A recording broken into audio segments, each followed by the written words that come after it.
Steve, I've got a really personal question to ask you. Yeah. You don't have to answer it.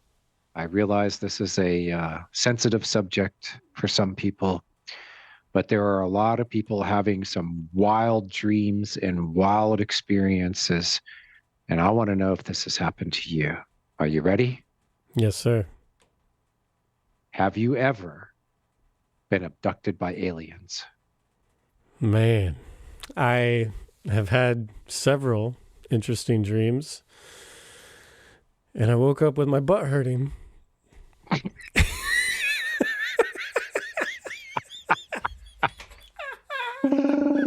Now let's start the show.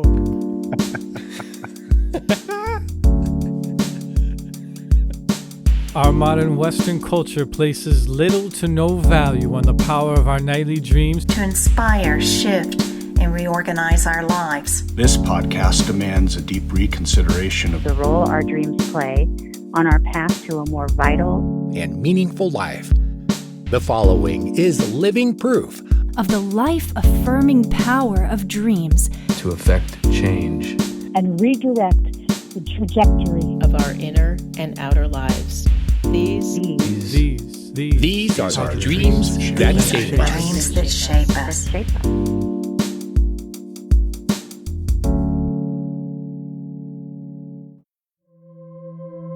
Over the decades since the famous Roswell crash landing in 1947, our collective imaginations have been intrigued and terrified at the thought that we might actually not be alone. And so many of the accounts of alien abduction have included full-on dream experiences or very dream-like experiences. And while I joked in the intro, these experiences are very real for the people who are having them. They can be wildly traumatizing, or they can be divine-like experiences. And very unfortunately for the people having them, there is such a taboo and such a stigma surrounding all of it that they are often instantly labeled crazy and shamed. Some people literally never speak about it out of fear of sounding crazy. And yet, just this year, whistleblowers from the U.S. military and Pentagon stepped forward and told Congress that the U.S. government has had a multi-decade reverse engineering program for the recovered UAPs that they've discovered. And also that the U.S. has recovered biologics, which that is absolutely the grossest word they could have used from some of these crashes. So with us today, our guest is Fred Zewe, who is an investigator for the organization known as MUFON, which is the Mutual UFO Network, the world's largest and oldest civilian-ran UFO investigation and research organization. Fred shares a whole slew of out-of-body experiences, sleep paralysis experiences, and dreams that he's had that showcase what these experiences have looked like for him and how typical they are in the people's experiences that he's investigated. Unfortunately, him and Jason experienced a major technical malfunction at about an hour in, so Jason and I wrap up the conversation discussing things a little further. So, what in the world is happening? Have these accounts been accurate? What do these experiences look like? Are they here to help? That's my big question. And how will you reconsider your own ET dreams after this conversation? And you'll hear after the interview how I began to question a few of the ET dreams that I've had. So strap in, hold tight as we take off into a whole new spooky reality. Let's begin the wait, what's that beam of light? Whoa, enjoy the show! Hello and welcome back to the Dreams That Shape Us podcast. I'm your co-host, J.M. DeBoard. You'll be hearing from Steve Ernenwine, my partner in the podcast, a little later with his commentary. I'm sure he's going to have a lot to say about our guest and what he's experienced through his dreams. We have with us Fred Zewe. Fred is a retired electronics technician, and he's also currently a MUFON investigator. Fred, you're in Nebraska, if I'm remembering That's correct. correctly. Yeah, Okay. Bellevue, Nebraska. Yeah, I'm assistant state director for MUFON. And so I've been doing that for umpteen number of years and having a lot of fun picking up somewhat kind of like what your folks coming in and listening to your radio, their experiences, dreams. And that's one of the very first things I asked my MUFON witnesses is that, have you had any strange dreams and occurrences, and that just seems to propagate even more down the road of the rabbit hole that we fall down into. Yes. Well, we're going into the rabbit hole very quickly, because one of the first questions I had for you was how you use dreams as a MUFON investigator. But I think first, MUFON, the Mutual UFO Network, is a volunteer network of people who investigate reports of UFO sightings, UFO contact. And basically, you look for the goods, you get the stories, you gather the data, and you put it together. There's now, what would you say, thousands of reports that come in from across the country every year that get investigated by MUFON? Even more than thousands. I mean, I think people, this is undoubtedly something that is moving even quicker and faster, and people are looking up. I think the sensitivity of, like, Jason, the energies are ramping up, and the veil is thinning, and people are having more internal experiences as well, if not external. Which I find very interesting as I've looked into this subject, is that a lot of these reports are very dreamlike. When you get beyond the sort of nuts and bolts, I saw a flying saucer, it landed on a tripod, like we're looking for the physical side of it, but there's also very much an experiential side of this, mysterious, esoteric. And so I found it very interesting that you are using dreams as one of your investigative tools. But let's come back to that. Fred, I would first like to give listeners a little more idea of who you are and what you're about. Why don't we start with, where are you from and what was your early dream life like? Well, I'm from Marshalltown, Iowa, central Iowa, and grew up in a very small blue-collar town, a lot of industry and things of that nature. So it's a very typical upbringing for me anyway. I mean, very home set with family, lots of relatives, Lutheran upbringing, had to do the confirmation gig, and things of that nature. My dad was Catholic, but my mom went out on the Lutheran part of it. And so I was a sports nut, your athlete, swam and played tennis and things of that nature. So I really didn't, even in confirmation, and my minister said, hey, if you just believed in all these stories about the Bible, do you still believe? And there's something inside me, Jason, that said, oh, hell no, I'm out of here, So again, that's just a part of me that kind of connecting with my own intuitional aspect and things of that nature. Dreams at that time were not prevalent as much as they were as I grew up. Though I did have one dream where it's the typical monster dream, and I was probably very young, like 7 years of age. And it's that monster dream that comes and you're running away from the monster, and all of a sudden you get the molasses effect where you can't move and the body slows down and the monster's coming up behind you. And sure enough, that was a repetitious dream. And I continued to have that dream until one day I just said, all right, I'm going to face it. And sure enough, the dream came again. I finally turned around and the monster came to me, and guess what happened?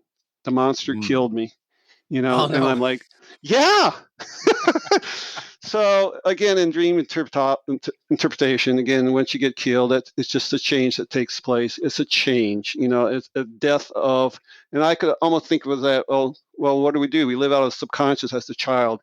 And so the conscious collection of the mind overlays the conscious mind. So I had to finally come to conclusion that my conscious thoughts were overwhelming my subconscious thoughts.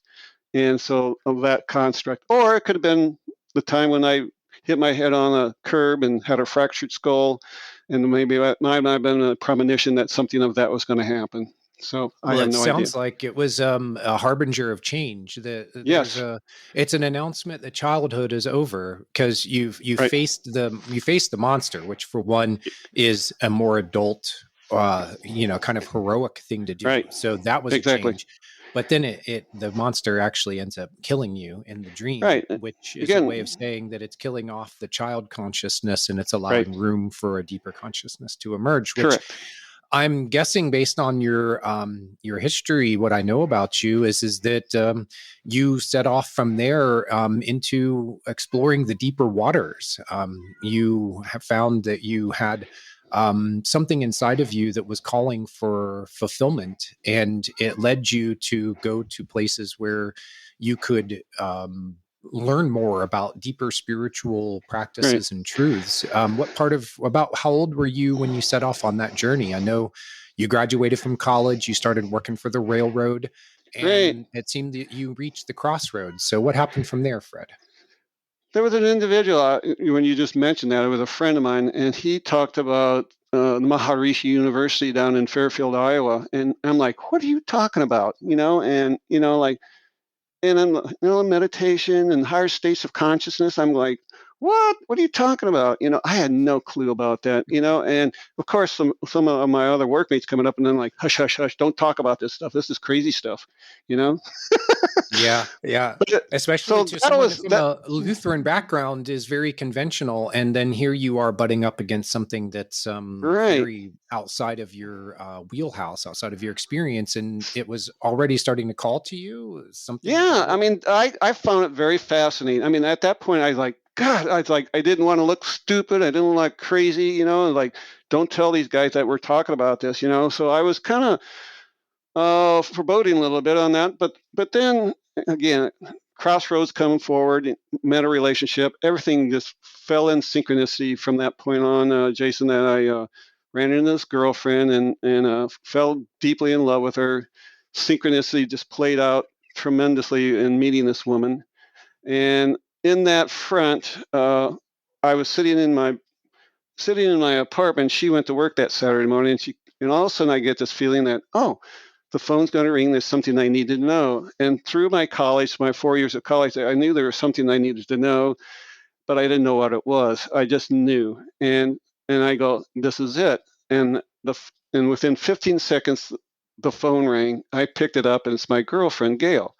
She says, "Come on down here." And where we work, my boss is talking about metaphysics and talking about universal truths and things of that nature. I think you might be interested in it. And sure enough, I went down there and I found out that this gal was in the School of Metaphysics with Dr. Rothermill from Kansas City down in Missouri, and talked about Unity Church uh, here in Omaha. I'm like, this was it. That cracked the nut. I got into metaphysics. I got into the School of Metaphysics. Got into understanding that heaven is a state of consciousness, and the whole get-go. It just ran down the rabbit hole from that point, and I'm like, what are you talking about? And Dr. Rothermill would come up and has a gal that did readings, and he used the format of Edgar Casey. So you will find this person within this house, and you pick up the vibrations of this individual, and you'll give a past life reading of this individual. And I'm like, holy Corolla. I mean, my whole mind went, whoosh, it just exploded. And we were doing candle concentrations to recording our dreams every night and things of that nature, and then just blew me away. And that's again was the start of my spiritual journey per se. And that also sounds like it was what got you into the deeper side of dreaming, that you were introduced to this. Exactly. So tell us how that unfolds, because this is something I've experienced and our guests have told us about. Dr. Laurel Clark, by the way, was pretty involved with the School of Metaphysics, and she's been one of our guests. And a commonality that we found in the experience of people who get into these deeper meditation practices is that their dream life really deepens. It's like a door opens. I mean, the sort of the proverbial door opens, the rabbit hole. There it is. And you go down it and you sort of get invited to see that there's a deeper reality, and your dreams are your introduction. Was that what you found through your experience? Well, yes. And this just, the whole idea of metaphysics and past lives and reincarnation, it just felt right. I didn't have to have any factual, I just knew this is correct, and I just flew with it. And well, in this relationship, it came down to a point of dark night of the soul for me. And I was just, I could feel in her energies. I was starting to have feelings where, I can sense where she's at. It's almost like remote viewing. And I'm like, what is going on? I'm rolling. And she was a reborn kind of a Christian. And I would go to church with her. And I'd roll out of the church like, what is going on? I am so sky high. I'm thinking about God. Never thought of this process at all, and all this energy rolling through my body. And I'm just going, holy Corolla. And I'm having dreams. And in that construct, we were supposed to get married when, we were engaged for quite a while, for 6 months, and we were going to get married. And she finally decides, this guy's going way in left field. I can't marry this guy. So 2 weeks, she went through all the parties, and things of that nature for the wedding and things. And then 2 weeks before we were to get married, and of course, I'm already down the road having children with this gal and everything else. And she says, no, I'm done. She tells me that I'm leaving. And 2 weeks before I was to get married, she said, I'm leaving. My father's coming, my brother, and he's going to come pick, and we're going to leave. And that's when I just lost it. I sat there at the table. I was crying hysterically. And I went from a state of crying hysterically to guttural laughter, back and forth. Like, is this where I'm losing my mind, or, people just going crazy? And I'm like, and going through these states back and forth of crying and hysterical laughter. But then I found that a couple of days later, I was laying down on the ground and looking up into the stars, and I kind of gave God this ultimatum and said, you need to show up. You need to show up, or I'm out of here. I was suicidal, things of that nature. So that night, I fell asleep, and this is what started the ball rolling with the dreams. And then in the dream, I woke up, and I saw myself through a kind of a doorway, and I'm sitting at the bar on a stool. And I see myself melting off the stool into a puddle of water on the floor. And I'm like looking at it, and I'm like, what the freak? And next thing I know, I hear this voice says, Fred, wake up. And so I woke up, and I didn't know anything. I'm in sleep paralysis. I'm totally awake. I'm looking through the room, and I'm having these little starlights throughout the room, and the whole room is lit up in light with these little starlights throughout the room, just floating through the air. I could see in my bathroom, I could see in my closet, but again, the eyes is the only thing I can move. I'm just in this paralysis. Then I look over to my mirror. My mirror is like 3 feet by 5 feet, and there's a movie playing on the mirror, and it's me and this other little boy. I'm seeing this movie being played. I'm like, how crazy is this? And I'm very rational. I'm looking and I'm watching this film, and here I am with this other little boy riding her bicycles in front of junior high school. And I'm looking back and forth between the mirror, the movie, and in around the room. And all of a sudden I hear this tone. It went do do do do do do do do. And all of a sudden I go click, and I blink my eyes and blink again, and the whole thing just went gone. I'm back into normality. I'm able to move, and I just go, holy frick, what just transpired?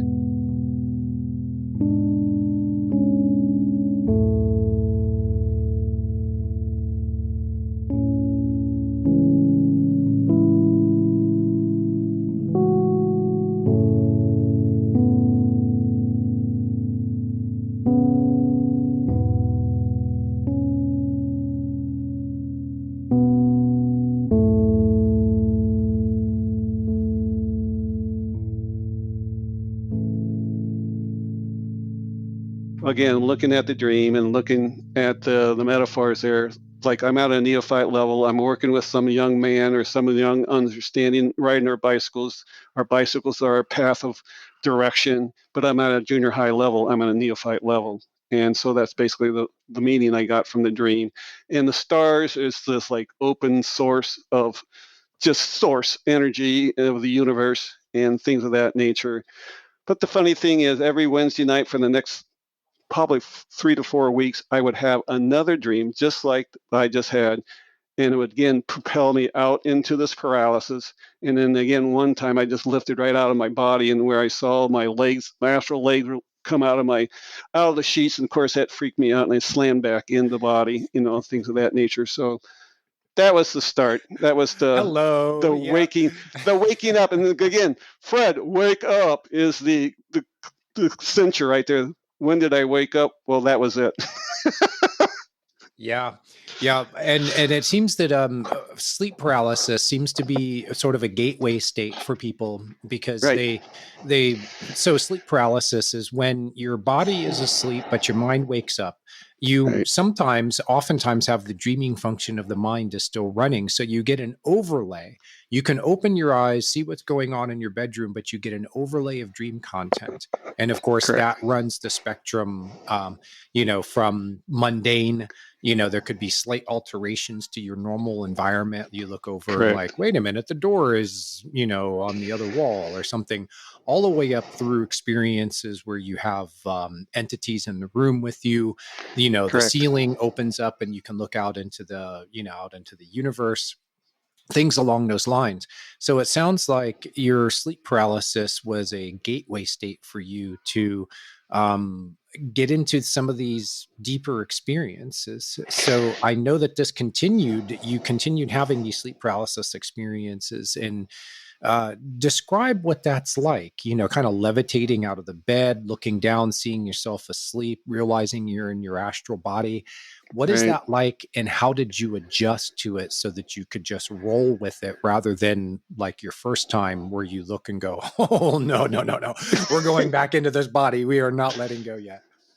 Well, the funny thing is, Jason, is that I think it's the metaphysics and the spirituality that comes in with that understanding that you do have. I think people would freak out even more so if they didn't have some sort of preparatory understanding that, hey, I have the ability to launch myself out of body, and I knew I could astrally travel and things of that nature. So for me to be in this paralysis state, which again was really a shocking experience, because you want to be able to be in control of your body, and you're not. You're just locked down. And I'll refer to this. This is one of my first experiences with what I call the blue beam of my encounters with these with these beings or ETs. And I'm in Mildenhall, England, Jason, and I'm with my wife, and she came over for a couple of weeks with me to spend with me, and I fall asleep, and the next thing I know, I wake up. I'm highly conscious. I'm I'm levitating over my bed in Omaha, Nebraska. Now get that. I'm in Mildenhall, England. I find myself totally conscious, standing upright over the top of my bed in Omaha, and this blue vortex is spinning within my room, and I'm like, oh, I'm just out of body. Let's go have some fun. So I try to fly through the blue vortex through the wall. I'm looking at the wall right now, and I couldn't get through the wall. I'm looking, and I was just going to fly through because I thought, oh heck, I can do all this stuff. I couldn't get through the wall. This blue beam seemed to keep, but while I was in the wall, I stuck my arm through the wall, and my molecules and the atomic structure of my arm interlaced the wall, and I could feel the molecules of the wall with my arm going through the wall, which was really strange. But then I pulled back out and I walked over to the window and I put my arm through the window. I'm like, oh, that was easy. No wonder spirit likes to go through windows. Uh-huh. And all of a sudden, this energy is just like, zoom, it just pulled me straight back into the center of the room. And next thing I know, up through the ceiling I went. And when I went through the ceiling, that's when I lost consciousness. And then I don't know how much later, but I woke up back in Mildenhall. Talk about a distortion of feelings of I'm in Mildenhall, but then yet again, was this a premonition that I was going to have more of these, here in Omaha, that I found myself here in Omaha that on that very first one, and then zipping back to Mildenhall, England. And of course, my wife is very psychic as well. And so, sure enough, as the days rolled by, I would have encounters again where I would wake up and I would be a blue vortex spinning in the room. And once again, one of the very last ones I had was I was just walking into the bedroom and I would just put my leg up on my bed. They wanted me so bad, they yanked me out of body. I rolled out of my backside of my body onto the floor, close to the floor, and rolled right back up. And I'm going, okay, guys, I'm pissed.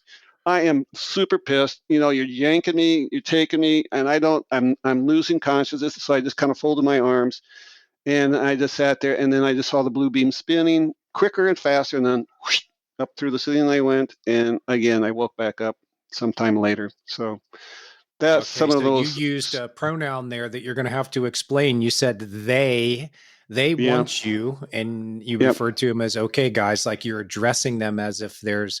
I mean, you're in a bedroom, you're in sleep paralysis. You're becoming awake while your body is asleep. Your mind is perceiving these changes in your environment. I mean, a big swirling. But even that last one, Jason, I wasn't really paralyzed. I was just rolling into the bed, and it yanked me out of the body, and then I rolled right up into this vortex. Again, I'm just standing, levitating over the top of my bed, straight up and down, not linear like laying on bed, but up straight up and down. And I'm just pissed. Everything's cognizant. I'm highly cognizant of what's going on. I'm pissed. I said, okay, guys, I want to remember more than just going through the ceiling. And where else am I going? Am I going into the craft? Am I going elsewhere? Where am I going? And then eventually, one of my very last experiences that is cognizant is I was in Saudi Arabia, and I just got done reading. I was working 712, so to speak, with my job, so to speak. And I was reading a book, and I'm tired, and I shut my eyes, and in my mind's eye, I see one gray after another, bam, bam, bam, bam. I'm like, okay, dudes, I said, if you want to take me today, then I will put my book down and kind of relax. And sure enough, I did. And as soon as I was just about ready to fall asleep, I wake up, I look to my left, and there's three grays staring right in the eye, and they said, "You're being very brave, but there's undue circumstances, so we got to go." I go, dude, you ain't going anywhere until you tell me what the hell's going on, because I've going on this for 5-6 years now of all these craziness, and I finally get to see you guys. And I said, "You're not going anywhere until," and they say the exact same thing. "You're being very brave, but undue circumstances, we've got to go." And I'm like, no. And that's when the one guy grabbed me by the wrist. And that's when it freaked me out, when I felt the arm and the hand on my wrist, and he yanked me out of bed. And I looked at the third guy and said, "Where are you from?" And I said, "What's your name?" And he said, "Cirrus." And I said, "Okay." And then all of a sudden I would see a portal on the wall. It had sacred geometry, colors of vivid yellows and oranges and things of the nature with sacred geometry. And we went through the portal, and guess what? I lose consciousness. Of course. And then I wake up and I look at my watch. 45 minutes had transpired, and I woke back up. I'm going, there it is. So they are the big they are the grays. They are the visitors. Yes. Which it shouldn't surprise anyone that you end up as a MUFON investigator. Yeah. Go figure. Because you end up having these experiences. And I remember from your interview with Wendy Garrett, that you said that MUFON is starting to become more open-minded to experiences beyond sort of the nuts and bolts experiences of that was the strange thing, Jason. Yeah, that was the strange thing when I first went to MUFON. It was so freaking nuts and bolts, and I'd talk about my experience, and these guys were going, "You are freaking out of your head. You're crazy." I was like, you just haven't had experiences. I mean, if I told you these experiences, these guys are like, they're all military, you know, they're all like, you know, looking at the jets and what they can do. And we're talking about various different things, you know, that could happen, you know, things of that nature. But they were pretty much nuts and bolts. And so I was kind of alone, you know. We were talking back in the 90s, you know, and of course things have changed a lot since then. But now that MUFON has come forward, the last probably 5-6 years now, they've engaged in their ERT, which is Experiencers Research Team, which I am a part of, and I get to talk with witnesses just like and listen to stories much like my own, that these individuals are come forward, especially this one young man comes forward and says, the only person I've ever talked to about my experiences has been my wife. And he said, well, tell me about your experience. And then next thing you know, he starts telling me, I said, you know, Jason, as you talk with me, you're going to have more experiences after this, because I can tell, you know, as you start talking about this stuff and you engage yourself, you're basically opening yourself up and it's free to talk about it. And yes, these are real. These are true experiences. These people just don't realize. And he's an LDS. He's a Mormon LDS. And, you know, and of course, you're working with their religious perspectives and things like that, and Josephus and the angel Moroni and things of that nature. So I got to work with all the different selections of this. But he did, you know, about 4 days later, he called me back. He said, Fred, you're right. I had another dream, and I was outside my house, and I looked up, and there was this triangular craft that's up above me. And I go, what happened after that? He says, and he drew a picture of it for me, and it was really a V-shaped craft. He said, next thing I knew, I was up on the craft. I'm looking at this 8-foot woman. The head was very human-like, but the body was that of a gray. And then he goes, she tells me, I want to have sex with you. I'm like, oh my God, here we go, right down the rabbit hole of right down the rabbit hole. I said, holy crow. And I says, right, well, it sounds like you're part of the abduction, you know, hybrid, alien hybrid program, you know, and things of that nature. And it goes on and on and on with this guy, you know, to the point of even, I think this guy was even part of the secret space program. So that's another sidekick. But back to what you were talking about. I mean, these are the things that happen to people. They will go all their life not even talking about this stuff. And this guy's 58 years old. He's never talked to anybody else but me and his wife, and because he's afraid of what's going on. And he has these blood brain lesions of bleeding in the brain, you know, and he has these operations where he puts patches on it, and then he would have these severe headaches and brain bleeds, they call them. And I said, really, I've never heard of that. And as he was talking with me, Jason, he started to shake, and then he started getting the headaches. I'm like, oh, here we go. I said, what you're doing is you're breaking through a lot of belief patterns that are being shattered. And yet again, you're going through probably touching base with these other prior experiences, and you're shaking, and the headaches are coming because you're not to talk about it. You know, you may be programmed not to talk about it, but now you're talking about it, and you're creating all this resistance. And that resistance is that shattering and the shakiness and the headaching. So I had to do a lot of work with this young man, and so we had a good time. So these are the things that, you know, maybe some of your listeners have gone through and things of that nature. So yes, this is very strange. It reminds me of Lloyd Auerbach, who is a psychic investigator, who said that he witnessed, there was a woman who had started therapy, and she started uncovering memories of being molested by her father or stepfather as a child. He said that she was so resistant to talking about it that as he was talking with her, he could actually see the physical depression on her throat as if she was being strangled. Right. That's how hard the resistance was to allowing herself to speak about these things, that it could manifest physically.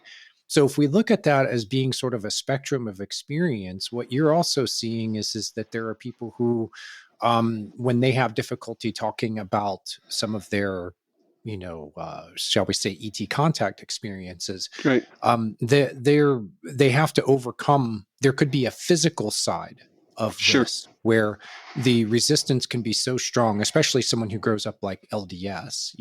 They're in that Latter-day Saints church, Sure. very traditional, conservative. Although if you look at how mystical their belief system is, it's Oh yeah, it's not they such have a stretch. they have seers within the church. They have psychics in the church, and that's one thing I did like about the Mormon church. And he says, "Oh yeah," and I started calling him the patriarchal angel, James, and I'm like, because he too is highly psychic. He just, he doesn't realize how sensitive he is, and in that format. And so yeah, they use that part, and talking about, Mike, Archangel Moroni, with Joseph Smith, again, that's all part of it, and so, so he's easy. It's a little bit easier to work with him, knowing that there are archangels out there and things of that nature. So yet again, I think they do know there's other entities out there in the quantum. I like to use the word quantum as the spiritual realms and things that we tap into as we go into from that beta state to sleep state into that REM sleep of the Schumann resonance at 7.83 hertz. That seems to be the opening gateway into the multidimensional realities. And so it's always falling asleep, going into that paralysis, if you even remember that part, but you can go right into the dream state of lucidity. And again, we're talking about lucid dreams too. And I can talk to you about some of the lucid dreams I've had, of things of that nature, which are very powerful, where you're cognizant of waking up and going, "Hey, I'm dreaming," and then this one, I went over to a table, and I kind of programmed myself a little bit, and I said, just realize you're dreaming, and say test, test, test. And so my test is to go over to a table over the wall, because I've already done it before, and put my arm through the table, and I go, "Yep, I'm dreaming. So what do you want to do?" So one time I said, I wanted to see the highest of the angels, and things of that nature. Next thing I know, zip, as soon as I did that, I put my arm through the table and test, test, test.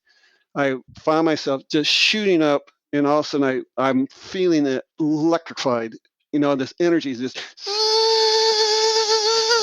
and all of a sudden, bam! And the next thing I know, I'm looking at two light beams right in front of me, and the energies, I just see the whiteness. I can see a little bit of form of the body, but nothing of detail. And I'm like, "Okay, guys, you can talk to me."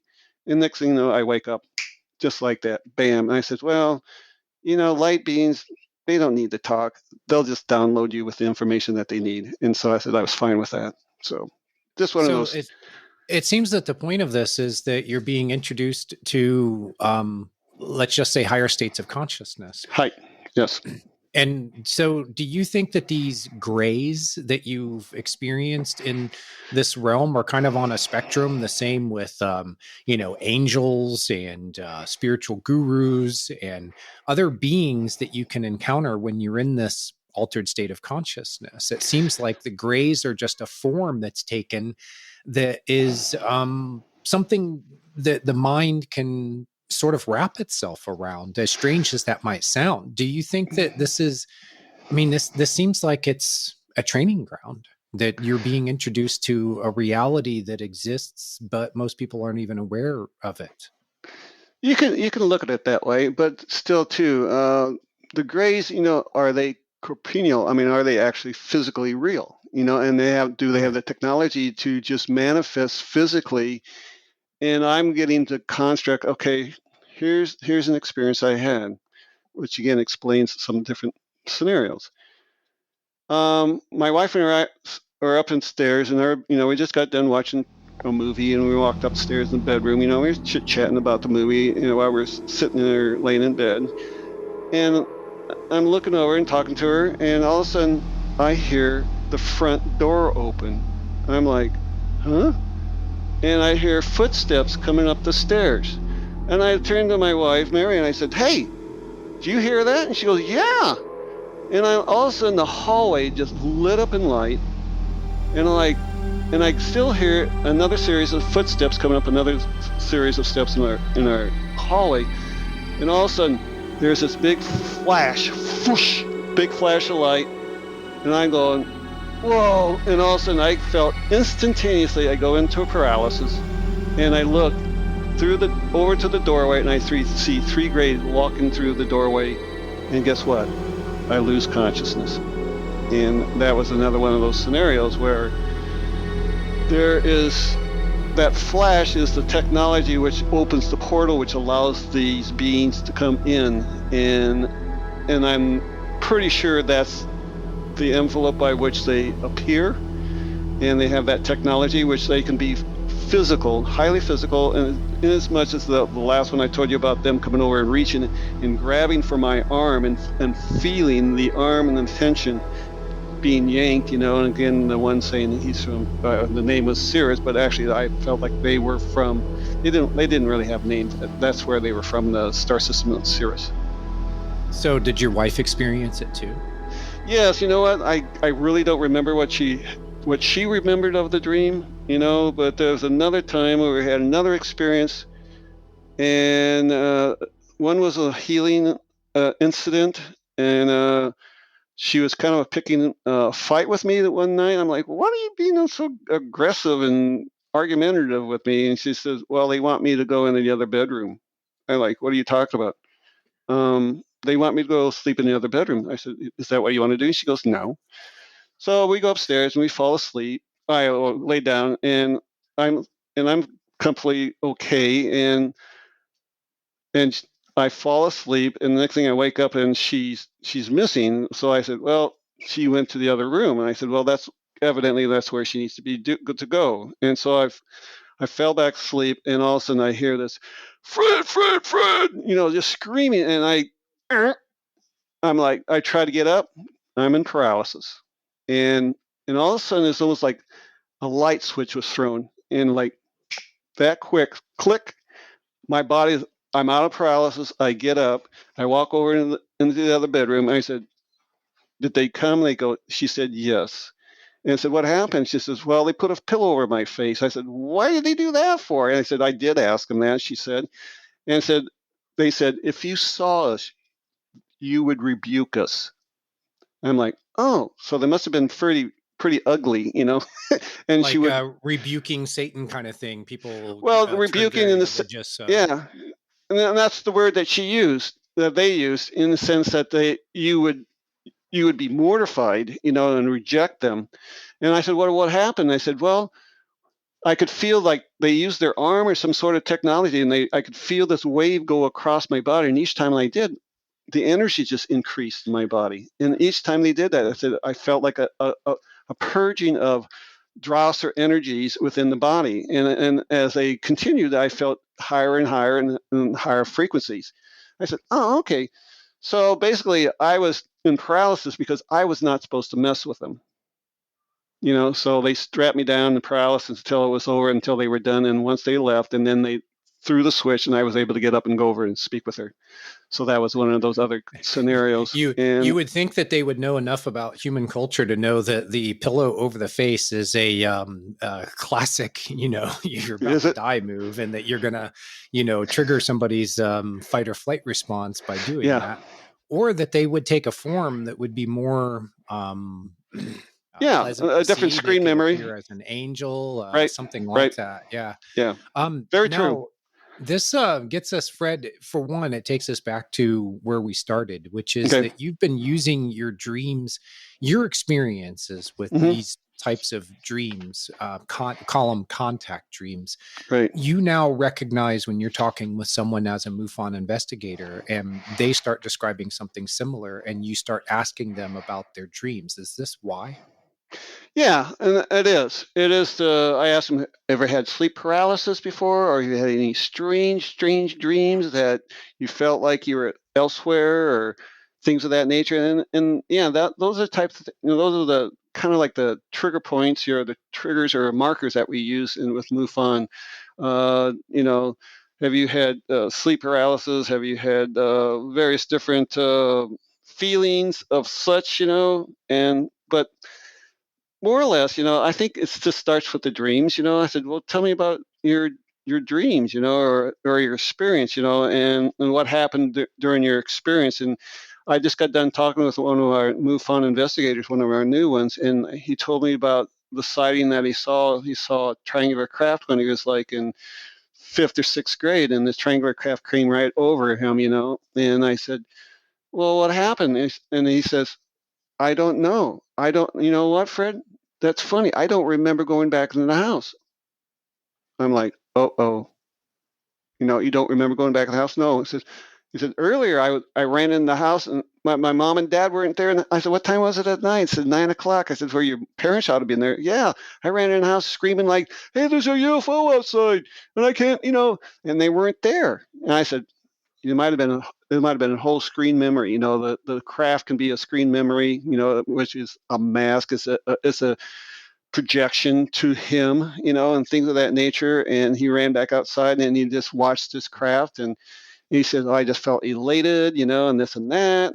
Again, the feeling of elation. Let me tell you about this one experience. I was working on the railroad and I'm just sitting there and all of a sudden this energy came over the top of me. And I go, I haven't done drugs like this before. I'm in such an euphoric state. I'm like, oh my God. It's like, and all of a sudden, I got this impression to look up, and I looked up, and there's this craft, a circular craft up along this cloud bank. I'm like, oh. And again, the other impression is that I got from when I was looking up, and it says, we just want to let you know that we're here. And I'm like, okay. And then all of a sudden, I felt the dissipation of the energies. It came back down. I looked back up, and the craft was gone. So that was back in 1977 or 78 time frame, and that was just one of the it's my second experience I had, and then my first one was another missing time episode of that I had. But that's something I would look at, and I said, you don't remember going back and to the house? He says, no. And I thought, okay. And I had another MUFON case where a gal said she saw these orbs, multiple orbs floating up the top of her house, and it was like at night, and they were just getting done from their farm work, and they had just rolled in. It was dark, and then she was seeing these things, and she said, "Oh, I need to go grab my camera." So she runs over gets her camera and looks at the clock, and comes back, and she wanted to take some pictures, and she did. And she said, and her husband came over at a little prior to that time, and they were both there. And I said, what did you and your husband talk about? And he said, you know what? I really don't remember leaving and like where he left, but I'm there. And then I said, well, what time is it on the clock? And then she said 5. And then in the picture she had that there was a different time. It was like 2 hours difference. I'm like, okay, where I've got time distortion, missing time, so to speak. And I said, I want you to ask your husband what he remembers of that. And when she did, well, she got a lot of resistance, and she basically told me, he says, I'm done with this case. I'm done talking with you. And she quit talking to me. So a screen memory is something that you remember that happened after this, we'll just say the weirdness starts. And it's almost like a dream in a way. It's a projection. If I'm laying here in bed and I'm having a dream, what's actually happening is my body is laying here in bed, but my mind is having an experience of something completely different than laying in bed. So the screen memory is to protect. It's like a dream.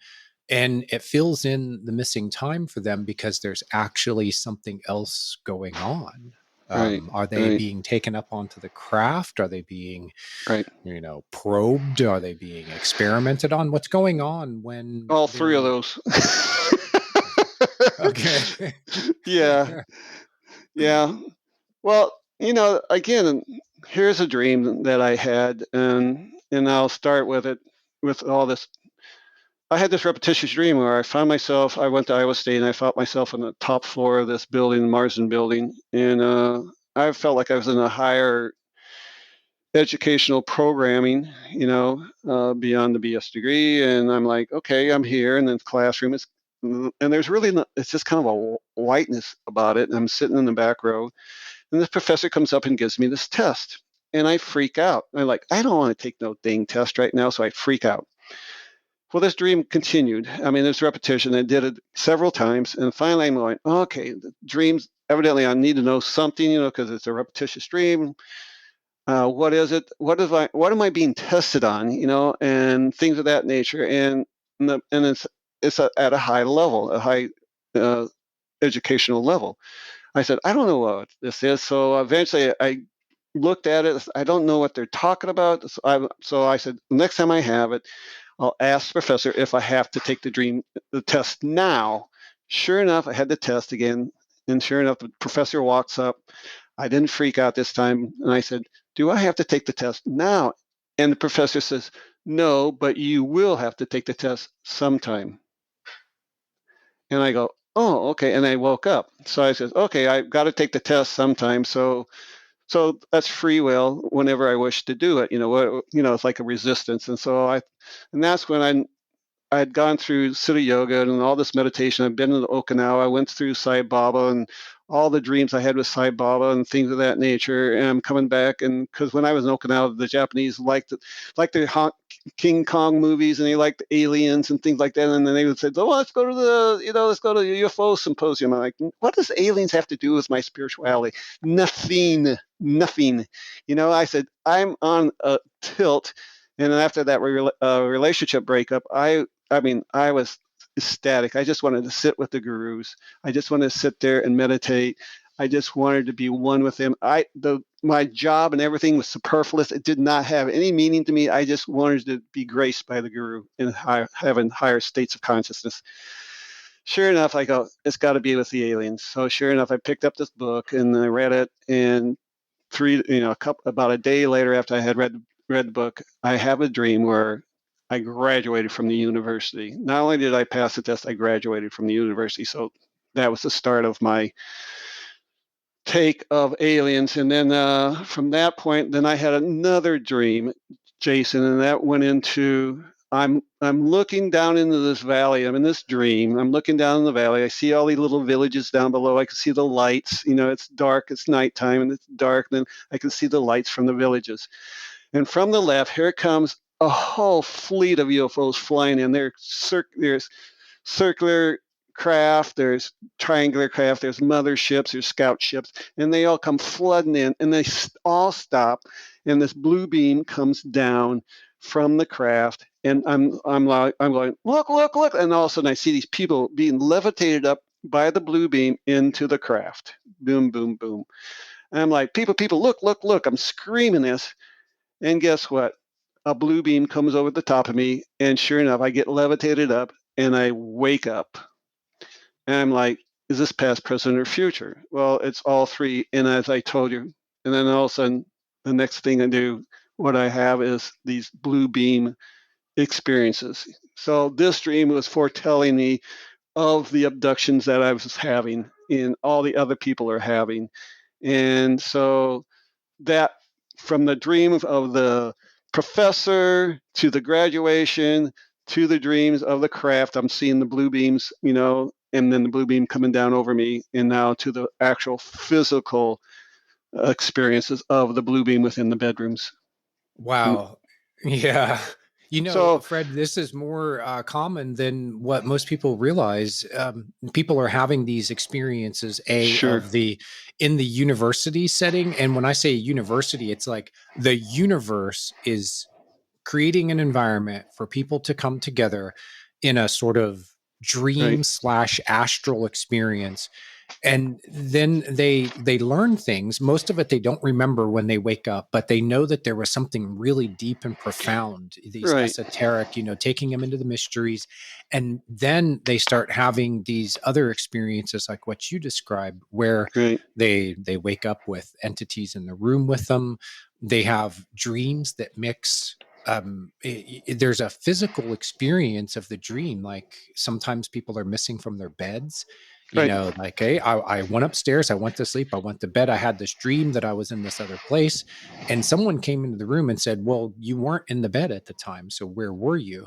But then there's other people who they are physically asleep, but they could swear that their consciousness was in Sure. some other location.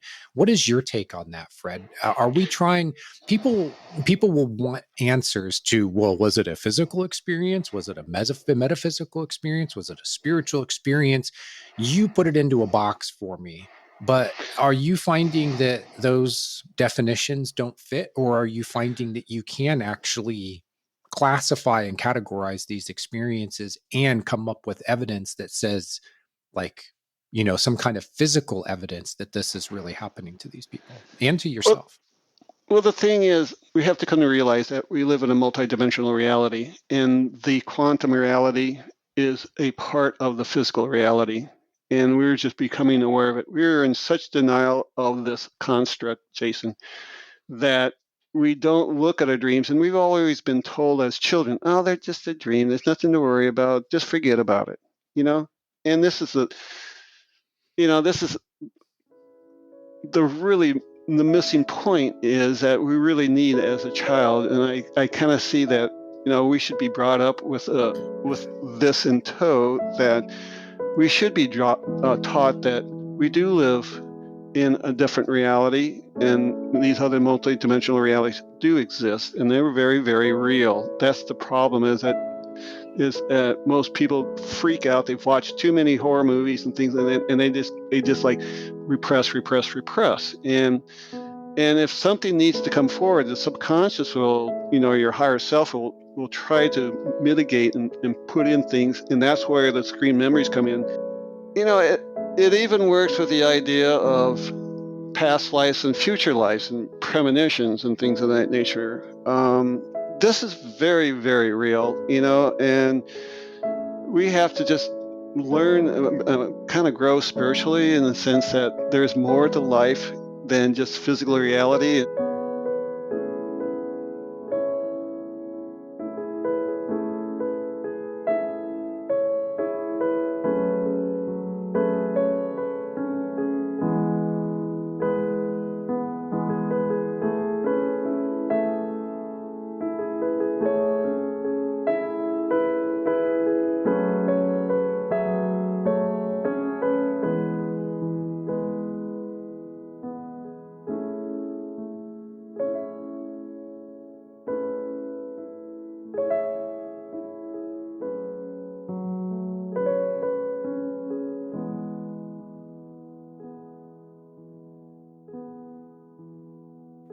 Wow, Fred has a heck of a story to tell.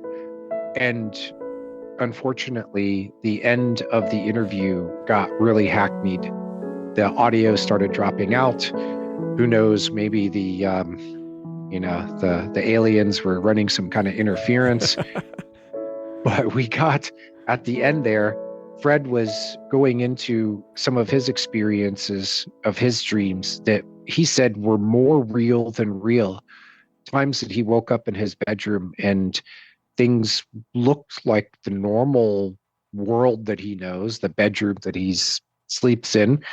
And then he looks around and he realizes that something is off.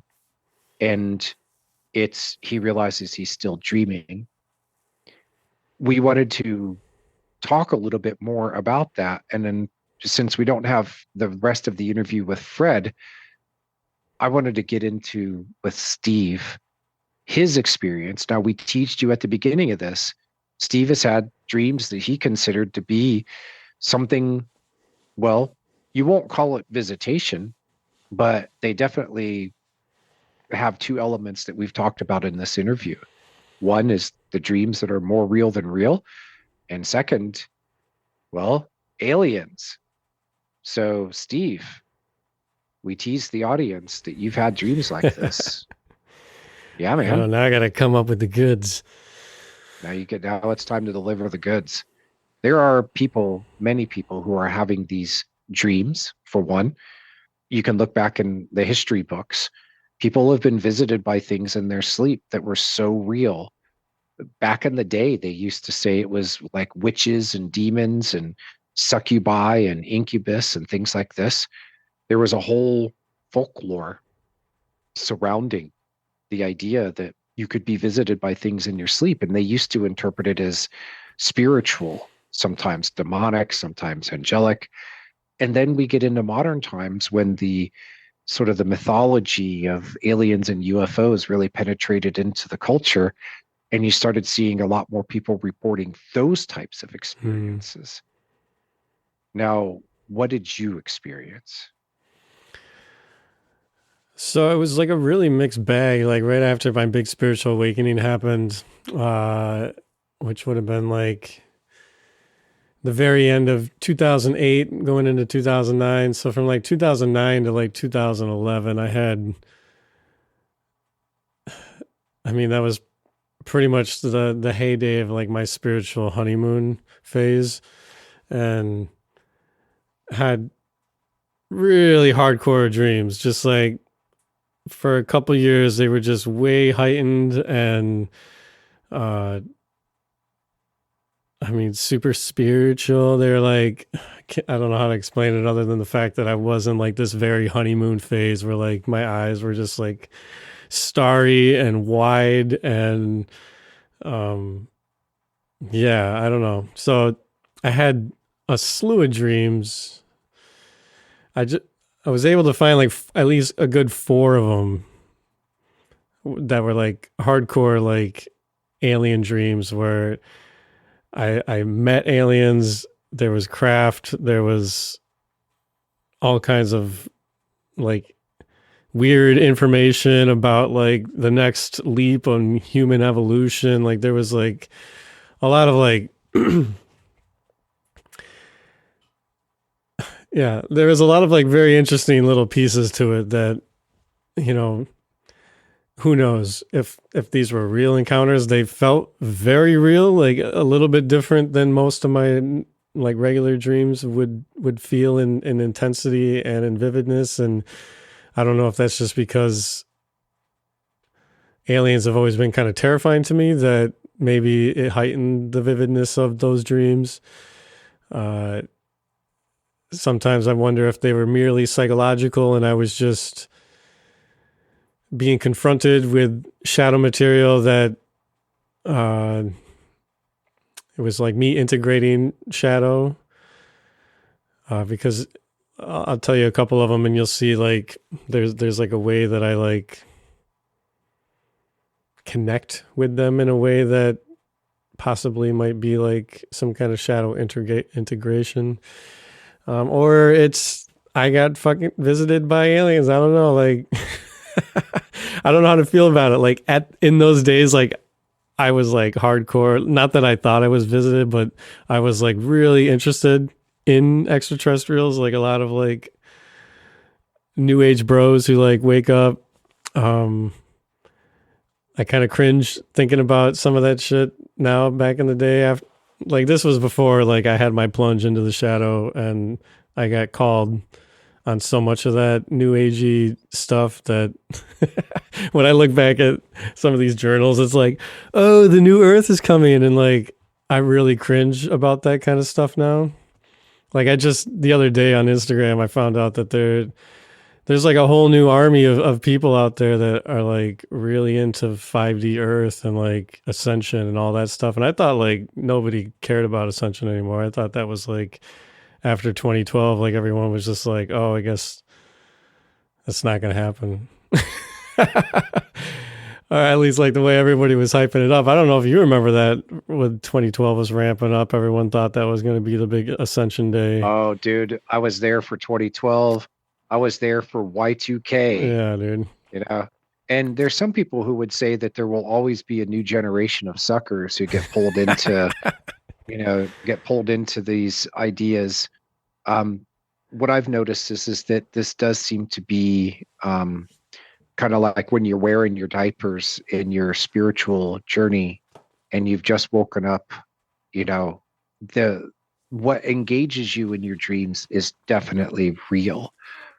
Now, beyond that, it's hard to say, is there some foreign intelligence that's, entering into your life so that you can ascend to the 5D, version of consciousness and reality?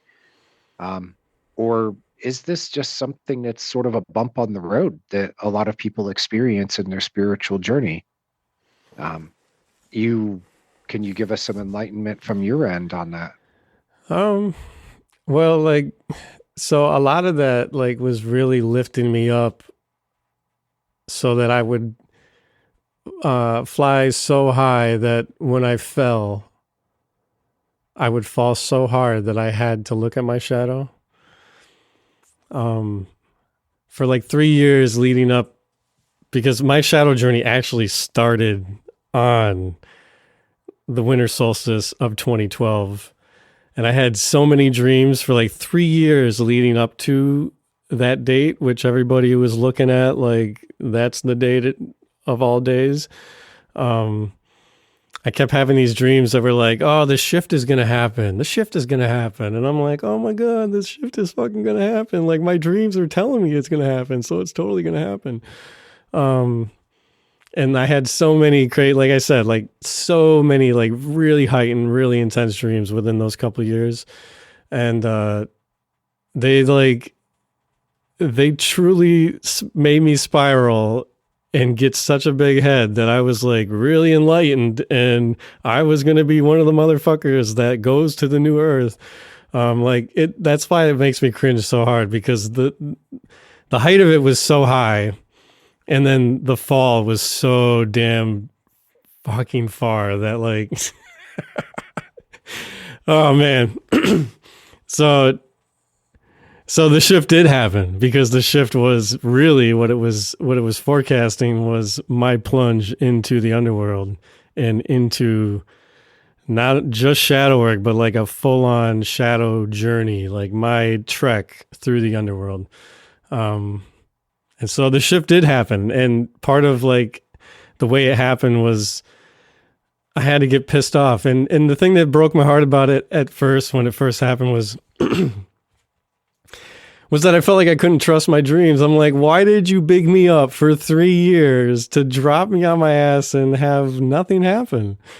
And it wasn't until like I realized what did happen and realized all of the puke that was coming out of my soul was like me really having to take accountability for the fact that I thought I was so enlightened and I thought I was so far past all of my issues, and was like, nah, bro, they're still here. They are so still here for you, and you have to face them now. That I was like, well, you knew exactly what I needed. I didn't think that I needed this fall from grace, but I needed it so badly. But that betrayal, that feeling betrayed by my dreams, was really brutal. It took me like a whole week of wrestling with that betrayal before I actually realized what was actually happening, and realized how mad I was like, maybe you need to look at that. Maybe you need to look at why are you mad? And it wasn't until then that I broke and I realized, damn, dude, I've been so clouded. I have been thinking my shit doesn't stink for a few years now, and like, damn, dude.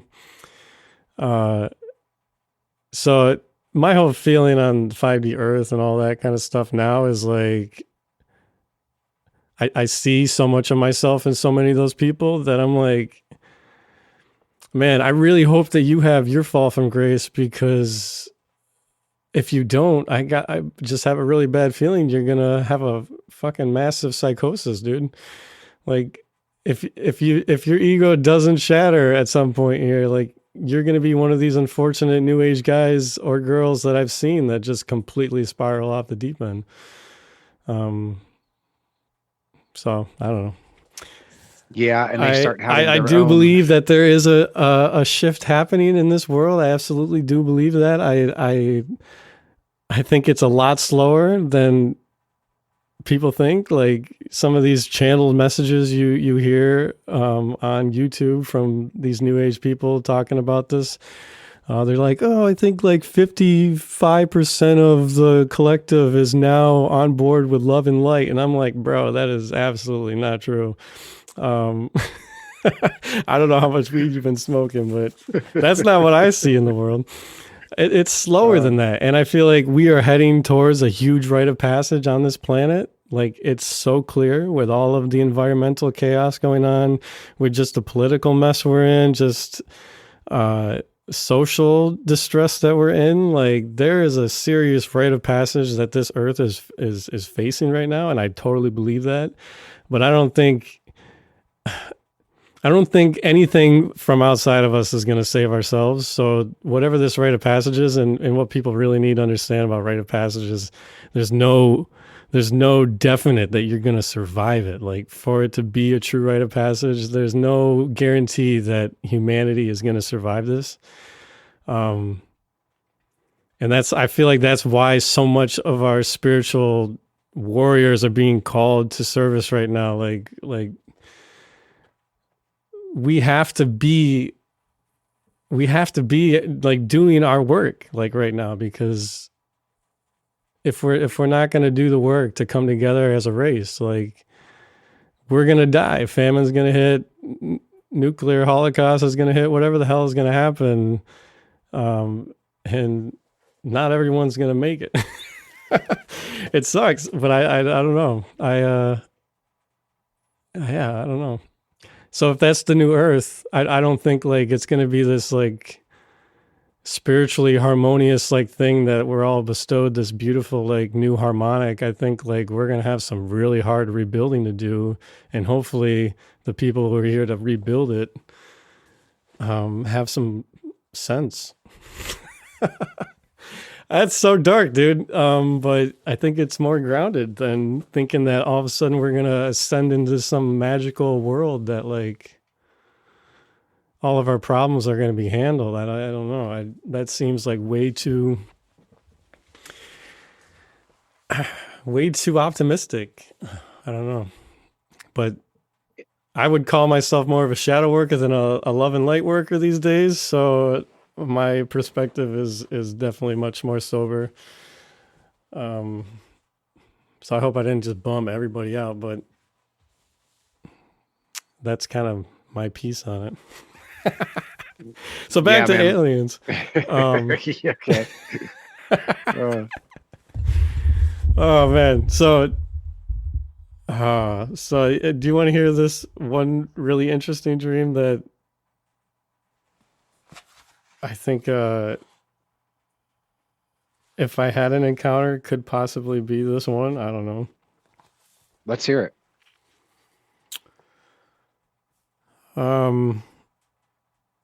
So just to paraphrase it, it's a super long dream, but essentially I'm with this guy named Ernesto that I used to work with in New York City. We're in like a park, and all of a sudden these like weird colors start streaming through the sky. It almost looks like there's meteorites that are like breaking up and like passing through the atmosphere, but it's like creating these streaks of color, and it's like at once like insanely beautiful, and at the same time like terrifying, because I'm like, what the heck is that?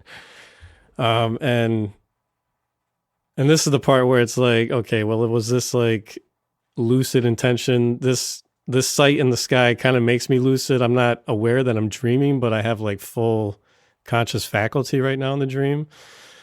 And because there's things coming out of the sky, like my first thought is like, oh shit, is this aliens? And like, just like that, snap of a finger, like a ship is now landing in front of me.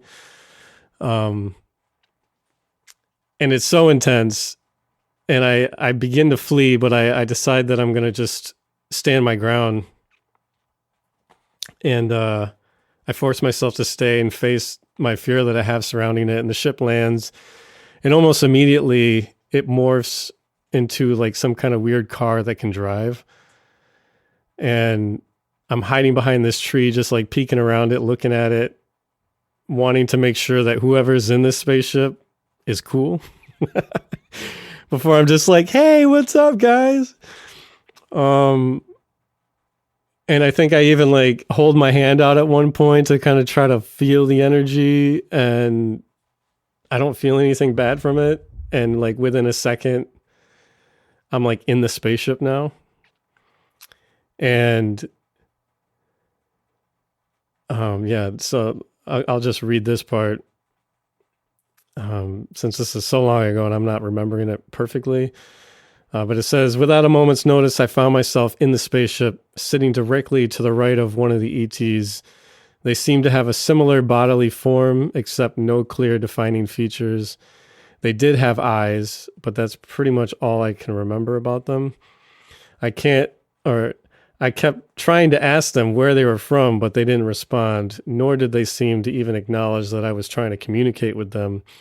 But all of a sudden, one of them who was sitting next to me lifted one of their hands into the air in a gesture that I would do the same.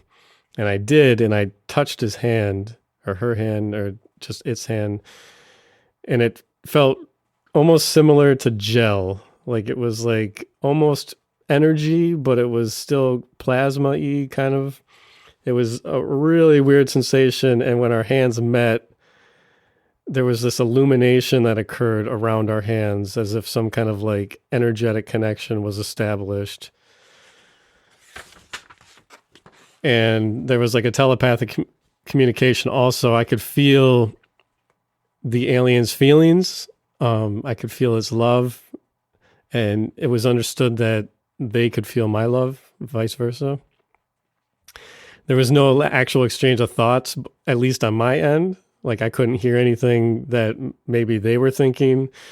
I had a lot of thoughts occurring in that moment, so I don't know if they were receiving any of my thoughts, but all I was receiving was like these really beautiful feelings of love and acceptance. And they dropped us off at this place that we were probably originally heading to in the dream, and a woman that I worked with was there waiting for us.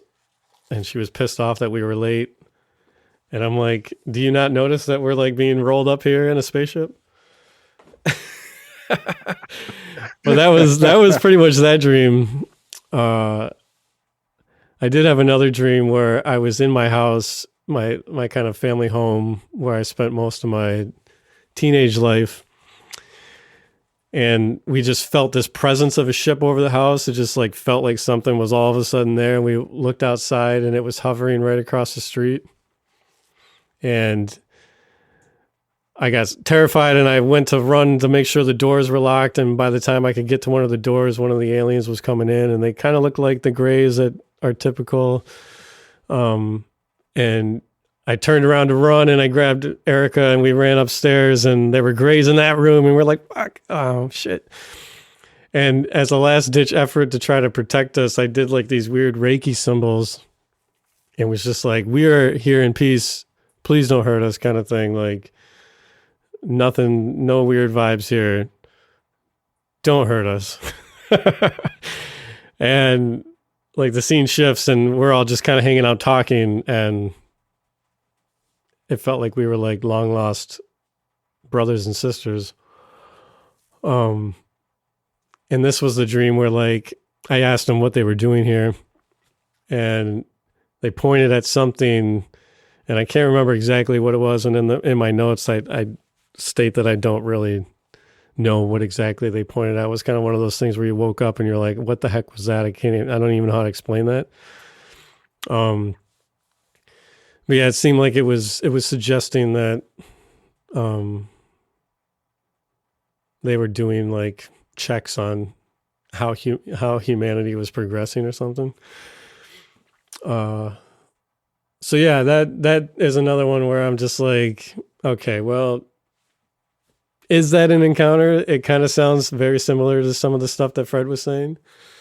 But at the same time, I'm like, it doesn't.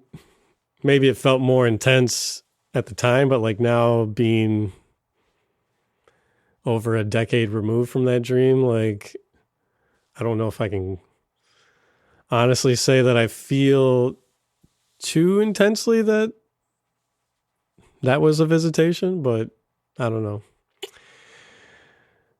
Well, it has all the, it does, yeah, the hallmarks.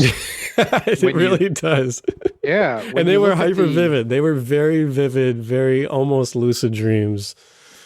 The craft comes, you have a sense of connection with the beings.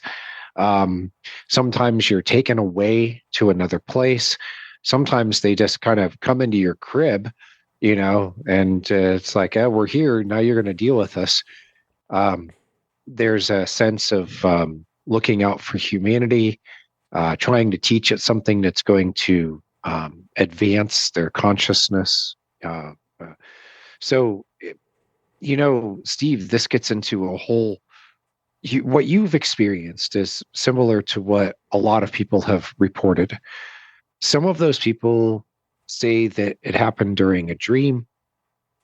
There's others who say that it's happened during astral experiences. They kind of float. They can look down, see their body on the bed. They realize that they're asleep, but that now their mind is fully awake and their perception of the world is separate from their body. So they're in astral and they're moving around. And then sometimes they see the aliens already there in the bedroom. Sometimes they know that the ship is outside and they can just kind of float up to it. Sometimes they're caught up in kind of like a tractor beam. But what I'm finding is that this has become, there's almost a lore, like I want to say a mythology, but it would be abusing the word, what mythology really is, but a lore behind it.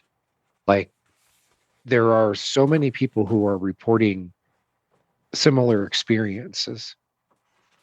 Now, we say on the one hand, dreams can be incredibly vivid and they can seem like what you're experiencing in the dream is entirely real. But then you wake up and you realize that it was a dream and you start to question, well, where is the line between what a dream is and what physical reality is? And we look for these lines, but are they really there? I mean, Carl Jung with Wolfgang Pauli, the physicist, they came to the conclusion that psyche in the physical world, so the world of the mind and the world of physical matter, arise from the same source. Pauli, who won a Nobel Prize in physics, talked about it as a dual aspect monad. Monad is like the source of all creation. It has a dual aspect to it. One side of it is the mind, one side of it is matter. There are two expressions of the same underlying source. So when we go looking for these distinctions between what happens in the mind, including what happens in dreams, and what is quote unquote real, because you can touch it and feel it in physical reality, well, maybe these distinctions, we're trying too hard to make them. But if you listen to what Fred said, he heard the aliens in his home. He experienced them as something that was there when he was awake. There are other people who've said the same thing. Chris Bledsoe he has a book out that talks about his experiences that began with these orbs that came to him while he was out fishing with some friends and his son. And just one day, there's the orbs. Hello. And his life changed. It was like 2007. And I just saw his interview recently. His book came out. He's been doing interviews 2023. And this thing has continued to happen. And these orbs are recorded on camera. He's got thousands of videos of them. He says that he's had experiences of beings coming out of the orbs. And they would some people might describe them as aliens. Some people might describe them as angels. Mm-hmm. Some people might describe them as demons. I mean, there are people who it seems to be that the point of it is for you to define your reality for yourself. What is it that you've experienced? Do you need to define it? That does tend to be that's what we want to do. We want to define what it is. What did I really experience? What did you, Steve? What did you really experience? Is this an awakening? Is this parts of your consciousness that are so foreign to your understanding of yourself at the time? As you know, this is here Steve Ernenwine back in 2012, who has had this amazing awakening experience, gotten deep into his spirituality. His dreams seem to be confirming it for him. But they're creating what? They're creating a narrative, maybe, that's showing you that there are these aspects of your own consciousness that are coming online, that the best way that you could kind of explain what was happening to you is it was like you were being visited. Does that make it any less real? If you find out, if you found out, like let's say Dr. Carl Jung, who wrote the book on UFOs, Modern Myth for Our Time, where he argues that the UFO phenomenon, he was writing this in the 1950s, was as this stuff was really starting to penetrate into the culture. And he's seeing a very deep psychological aspect to it. Now, if Dr. Jung could come here and he could say, one way or another, that what you experienced was entirely psychological, or maybe that there was more to it. Like, let's say that he says to you, that, Steve, that was you coming in contact with alien aspects of your own consciousness that you were bringing online because of the work that you were doing, the spiritual work that you were doing, the meditation and the dream work and all that. How would you feel about it? The world's leading expert on the subject, the psychology of aliens and UFOs, comes to you. He listens to your story, gets all of your back history, and in a very intimate and personal way, he says, it was all a product of your own mind. There are no aliens that came and visited you. This is you. This is your mind. This is you coming to grips with yourself. How do you feel? It's interesting because coming into this conversation, I would have said, yeah, that feels about right. But asking me point blank right now, like, part of me is feeling like that's kind of empty, which is actually kind of surprising me right now.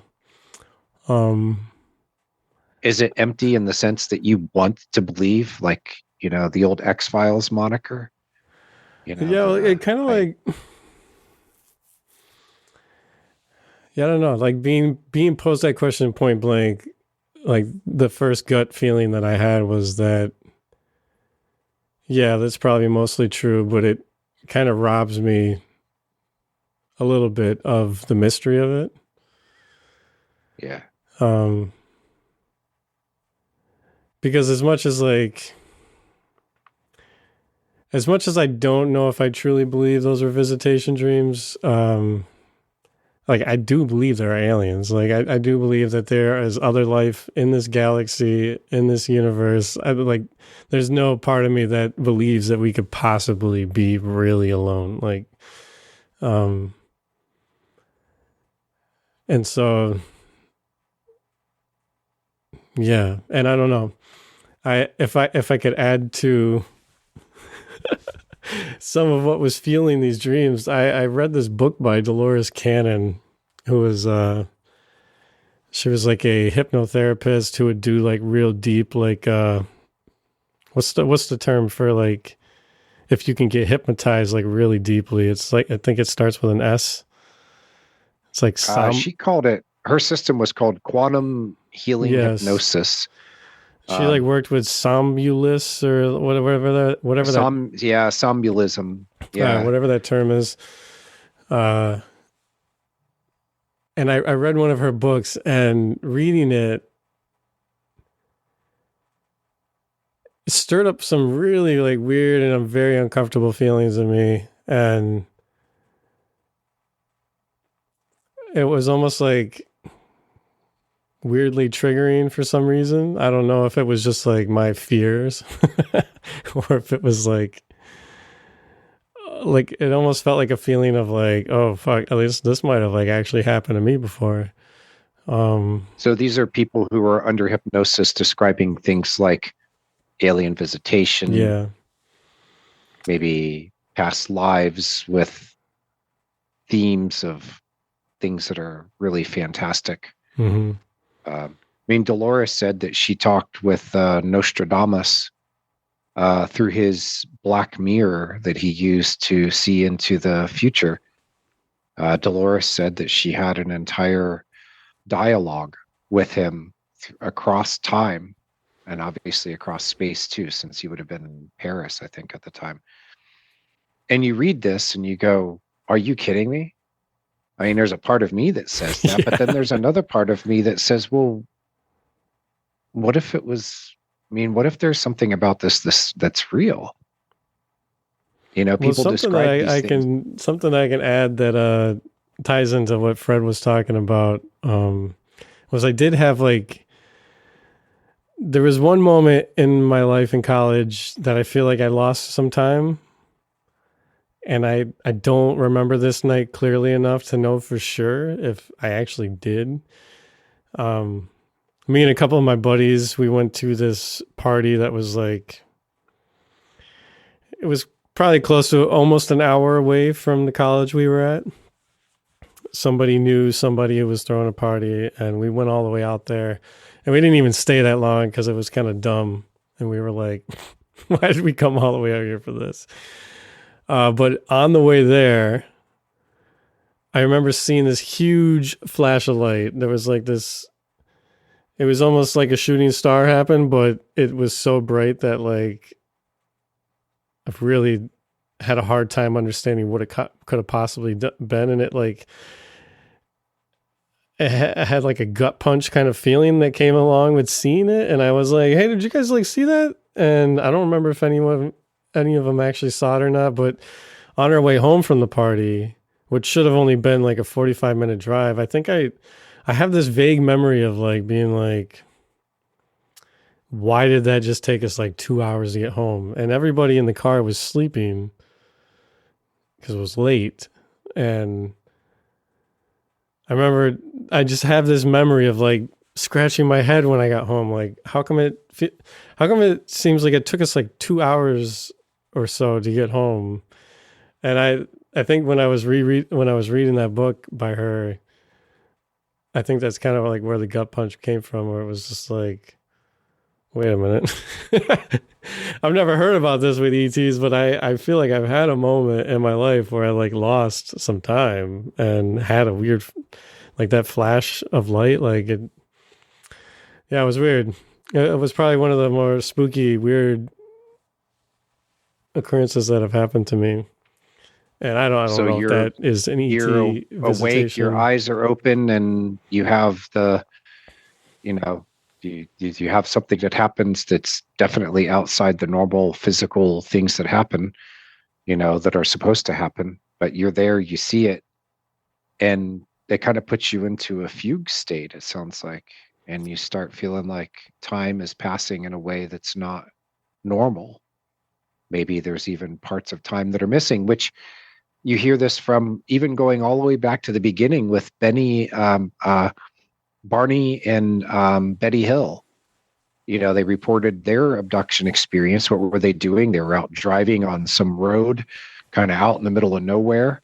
And, you know, then they have their alien encounter.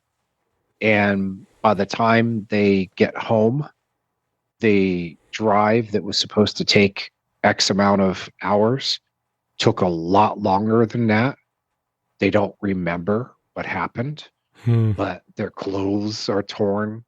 Oh, There's shit. scratches on their body, you know, and then they go under hypnosis.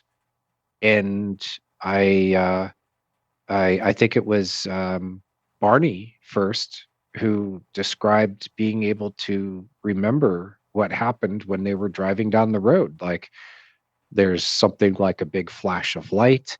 There's a craft that's now hovering over top of the car. They pull over to the side of the road and start running away from the car, that kind of thing. Damn. And then, I don't know the story exactly. But this is what I guess what I'm saying is this, dude, you're not the only one to have experienced this. Like there are a lot of other people now who've said that they've experienced something similar to that. I even had my own, parents. My mom told me that we were driving back from a place in the mountains outside of Los Angeles when I was a really young kid, and we lived out there in the 70s. And she said they were on this mountain road, and it was kind of circling up and around the mountain. And every time they would come around this corner, they saw this massive orange glowing ball in the sky. Weird. And they would see it for a while because the road was taking them basically right at the ball. And then the road would kind of curve around the mountain some more. And then the view would open up again and they would be closer to the thing. And they're like, it's 3:00 in the morning.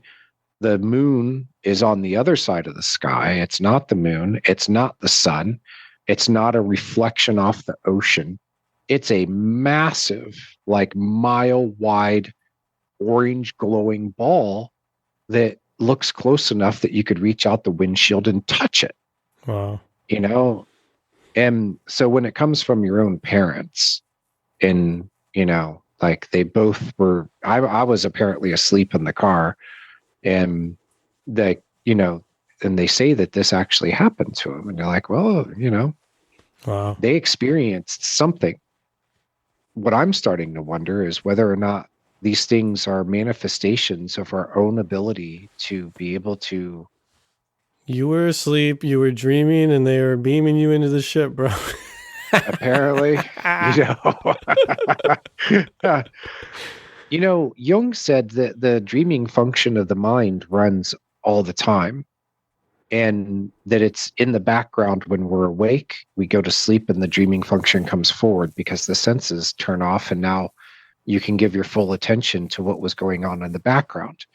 And the background is the unconscious. It's always there.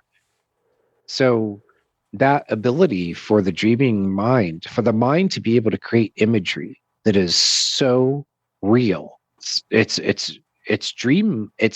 like the most real dream, but you're awake and your eyes are open. He said that it's more likely to happen when people are sleep deprived, or when there's a lot of unconscious content that's trying to push its way forward. So in other words, people having a spiritual awakening experience, like the boundaries come down, and now all of this stuff it was always there, it was in the background, is now starting to come forward, and your mind has to be able to process it.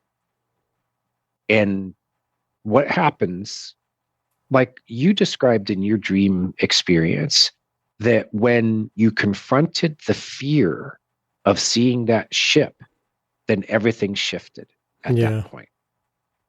So this is very typical of the way that dreams work, is the imagery in the scene will respond to you on the fly. If you are afraid of the monster gets bigger and badder, and you turn and run from it, and the monster chases you. You turn around and you go, I'm not afraid of you anymore. And the monster morphs. It could stop and stick its thumb in its mouth. It could try to get scarier to see whether or not you really have overcome your fear. Or like Fred, it kills you. Or like Fred, it kills you. Oh, I died when I heard that. I was like, oh damn, dude. That's different. You don't always hear that one when people talk about turning around and facing nightmares and lucid dreams. Oh man. So it's the ability of the dreaming mind to be able to respond on the fly and create a completely believable experience. Except what happens with some people is that their eyes are open at the time. And there's another aspect of this that I think gets even maybe a little wilder and more speculative. But if we go back to that idea that the mind and physical matter are dual manifestations from the same substrate. The same source is creating mind and it's creating matter as dual aspects of the same thing. What's not to say that the mind can't create things in our physical reality. They could manifest the UFO in the sky, and you look up and you see the thing. It's there. The stars are blocked behind it. It is a physical object that's in the sky, or at least it's so an illusion that is so apparent, like so believable, that you can't separate what is, real, and I'll put that in air quotes, what is real from what is not. What's to say that people couldn't actually manifest real physical objects or things that are more energetic in nature? So it makes me wonder whether or not we're not manifesting these aliens, that it's us. It's not creatures coming from Pleiades. I mean, why would they fly across interstellar space anyway, just to come to our planet and what? Do some sightseeing? To show up in do your some dreams. Butt probing. Do some butt probing, yeah. Maybe kill a few cows while they're at it, and the stuff is too weird. What's so special about humans that these alien intelligences would be coming to us, whether it's interdimensionally or it's across interstellar space or wherever they're getting here? They're engaging with people for what? To advance their consciousness? To make them question what reality is? I was going to say, if they're coming here to heighten their consciousness, that was a bad move. Then that was a bad move, yeah. Maybe there's a reason why they crash, because they're not quite as bright as we want to make them out to be. Oh, man. I think about that too. I think I saw a meme one time that was like, can you imagine being in a spacecraft and traveling all the way across the galaxy just to crash land into Earth? And it apparently happens over and over again. Yeah, right. A lot of people don't know that there's been actual Senate and congressional hearings with witnesses who've said that there are crash retrieval programs. There are people who have named, it's called the Office of Global Access at the CIA. There's people who've named it. Wow. This is the organization that's running the show, and they retrieve these craft that for some reason travel across vast distances of space and time just to crash on our planet. And then they get pulled into these black budget programs and reverse engineered. There are dozens of witnesses who've given sworn testimony. They've been investigated by the inspector generals of the intelligence services and the Pentagon. These are the highest level lawyers in our government. The whistleblowers are being represented by the IGs. And so when people say that this stuff isn't real and there's no evidence for it, I'm like, have you been asleep for the last, since 2017 when the big New York Times story came out? Well, that's like that. What was that? A Senate hearing that they just had recently, where a bunch of whistleblowers came. Yeah. Well, that's like, I think it's so funny that like we all have so much shit going on right now in our lives that like that finally happened, and like everybody was like, "Yeah, don't got time for that." Like yawn. Yeah. Most people we've already pretty much come to the conclusion that there's aliens already. This is kind of boring, and we got a lot of other stuff we got a lot of other stuff going on. Yeah. So what it does is it brings up this dichotomy.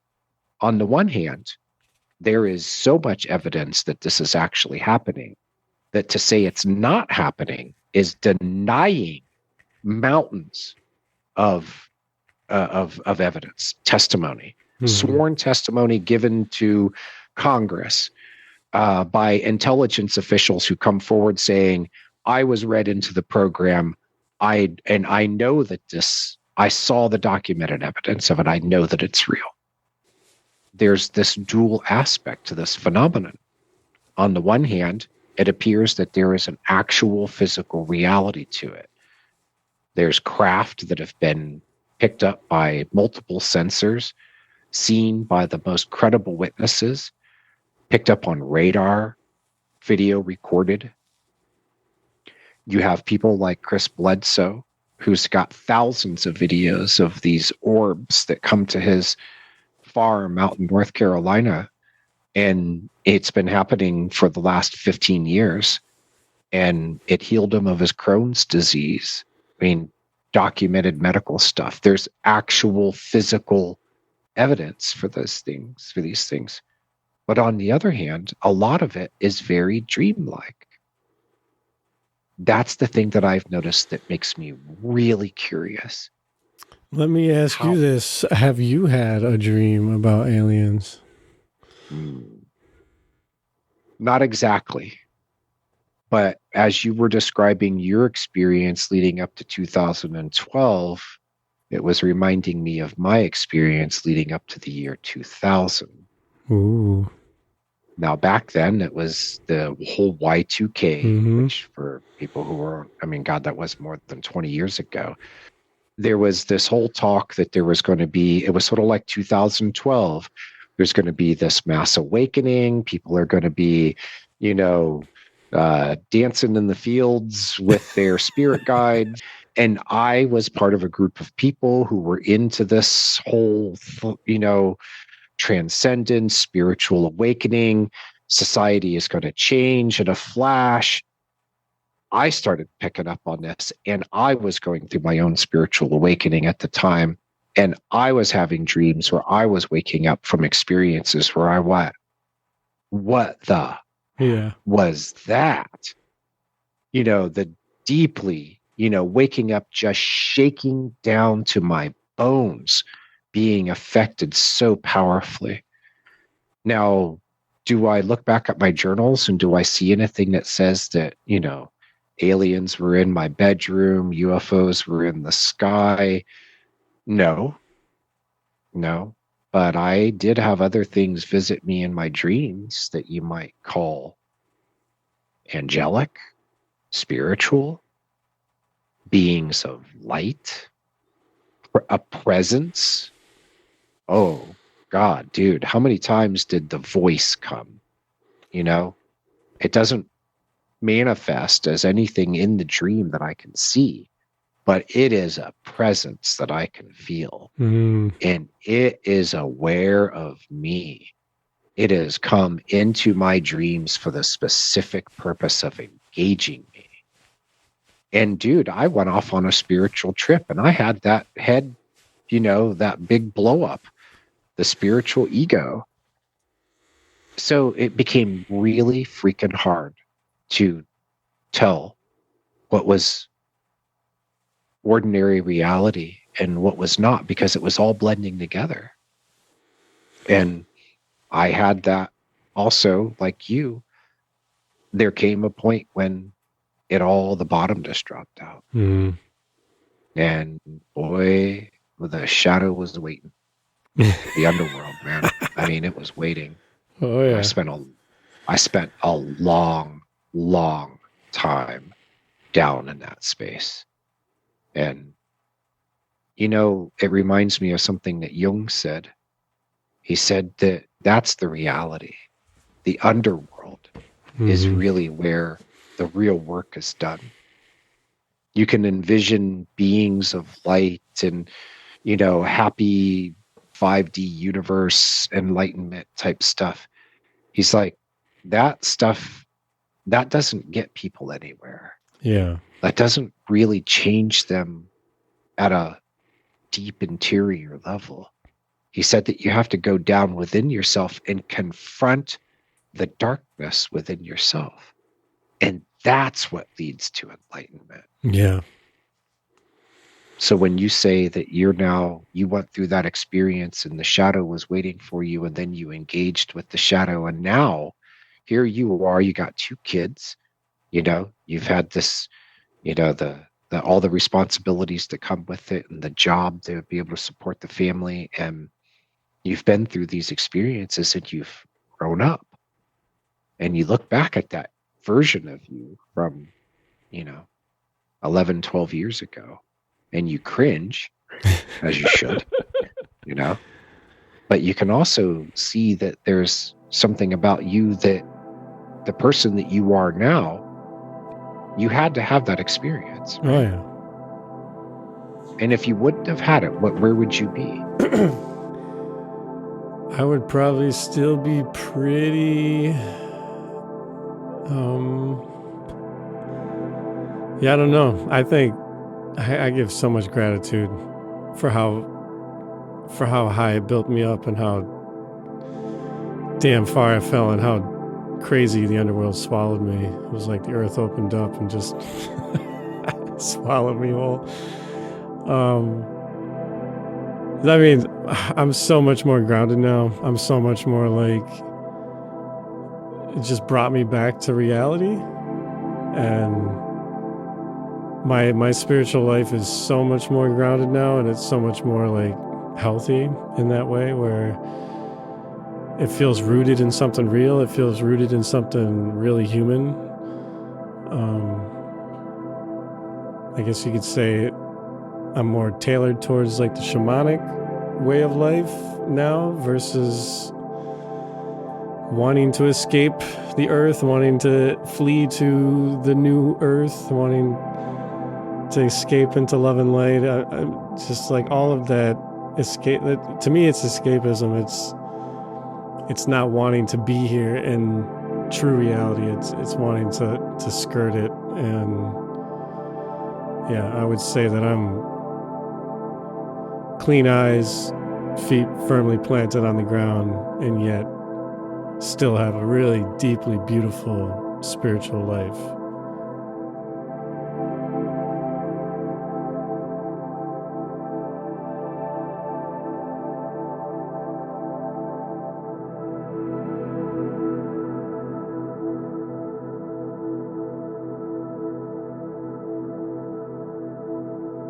So, Steve and I finished recording our conversation about Fred's interview and the subject of this episode, and it was late at night, and I was too jazzed up to go right to sleep.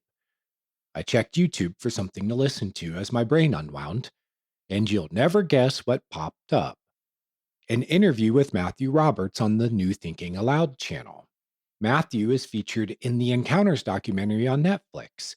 He's a former naval intelligence officer and one of the first people to see the gimbal footage, a now famous video clip of a harrowing encounter between Navy F-18 fighters and what are presumed to be extraterrestrial craft, nicknamed Tic Tacs because they're oblong and white. But unlike the candy, these things fly circles around the military's best jets and seem to enjoy the game of cat and mouse they've been playing since at least 2004, the earliest date that's been confirmed for when the almost daily encounters began between the Navy and these high-tech craft. The gimbal incident deeply affected some of the military personnel involved, including Matthew. From his secure pod on the USS Theodore Roosevelt aircraft carrier, he viewed the footage over and over again, which he had access to because of his security clearance. And soon after, the phenomenon followed him home, turning his life upside down. Well, I guess I wasn't going to sleep anytime soon. I played the interview with Matthew, and it really caught my attention when he said the following. The first event that happened, I had an entity in my room. One night I woke up because something grabbed my arm, and I woke up. I thought, well, my room is going blurry for some reason. So I went to try to raise my hands to my face and kind of wipe the sleep out of my eyes, and I couldn't move. I realized I could not move, and that I woke up because someone was grabbing my arm. Mm-hmm. So I, fought to kind of turn my head to the right to see who was standing there, and I just saw this shadow of a torso, two arms, and a head kind of bending over, looking at me. And as I'm looking at this, the behind this shadow figure, there was this golden light just started to light up my room, and then it became very bright golden light, and the light concentrated into rays of light coming out of its head. And I thought to myself, what is going on? This was just, you don't expect to wake up in the middle of the night and see something like that. And then, after that, I kind of lost consciousness and fell asleep. And then there was a sexual experience, and I could see that this female who was there had blue skin. My hands were on her thighs, and I could feel her skin, and it was not like normal human skin. It was much thicker than human skin would be. And then I woke up the next morning, and I felt like I wanted to throw up. I was like, what was that? Now notice he wakes up in sleep paralysis and there's some sort of entity in his room. That sounds familiar. Many people report similar instances, especially during sleep paralysis episodes. Reports pop up frequently at r/dreams at Reddit, and for centuries, people have reported that they too woke up to find themselves paralyzed and in the presence of something that seemed at first to be sinister. Sometimes it's just a voice or a feeling of something in the room, and other times people see actual entities or beings. Now, back in the day, people were more likely to interpret these sorts of experiences in religious terms. The entities were demons or angels or witches. The mythology of the succubi and incubi, demons with a sexual appetite for humans, is said to originate from what we now call sleep paralysis episodes. The flavor they take on depends in large part on the mythology and folklore of one's culture. And that's what you'd expect, because the dreaming mind draws from one's background, from your memories, to create dream imagery. It's why, for example, modern reports of dreams about witches are full of imagery from movies like The Ring and The Grudge. On the masculine end, we have scary figures like Slender Man and Hat Man. But if you review hundreds of such reports, as I have, more often than not, you find that the entities take on an alien or ET flavor. The gray aliens are the most common. And again, it should come as no surprise, because it's by far the most popular imagery for aliens in Western culture. Matthew saw a shadow figure that he says touched his arm and woke him. And later he found himself in a sexual encounter with a blue-skinned female. Look up depictions of the Hindu goddess Kali, if you're not already familiar with her, and keep in mind the spiritual tone of his encounter. As his experiences continued, they headed in that direction. But first, he tells of the synchronicity that seemed to foretell what was to come. Before I had this experience with this blue being in my room, I came across this book in a very terrifying and paranormal way, and it was a book called The Kabbalion. And when I first read it one night, I read the synopsis of the book online. I thought, oh, I'm not reading that. That is out there. Forget about it. Yeah. But it was the next day that I had this set of just terrifying coincidences that just lined up, and it was very obvious to me that the whole day was a construction just for me, and that to me did not fit my worldview. Right. Well, there's a recurring line, right? Is there a recurring line in the Kabbalion about there are no coincidences, something along those lines? Yes, exactly. And that was how the day wrapped up. I ended up walking past this woman at a gas station around midnight on a Thursday night near the freeway. She's dressed to the nines, sitting with a homeless man, right? And I knew that this was out of place. It shouldn't be happening. There's no way a woman who's dressed like the women I work with who are about to go brief Congress is sitting here near the freeway at a gas station with a homeless man eating, At midnight. Yeah. So I'm walking past them, and then this total set of just impossible coincidences that led me to this gas station in the middle of the night. And this woman points at the homeless man and she says, "You see, there's no such thing as coincidence. Everything happens for a reason." After an experience as blatantly reality bending as that, Matthew knew something was up. Synchronicities are a sign. Something's brewing behind the scenes. They can be harbingers. Big changes are happening or soon to happen in the person's life. Many guests on this show have said the same. Remember that when these experiences started for Matthew, he had no base of reference to help him understand and assimilate them.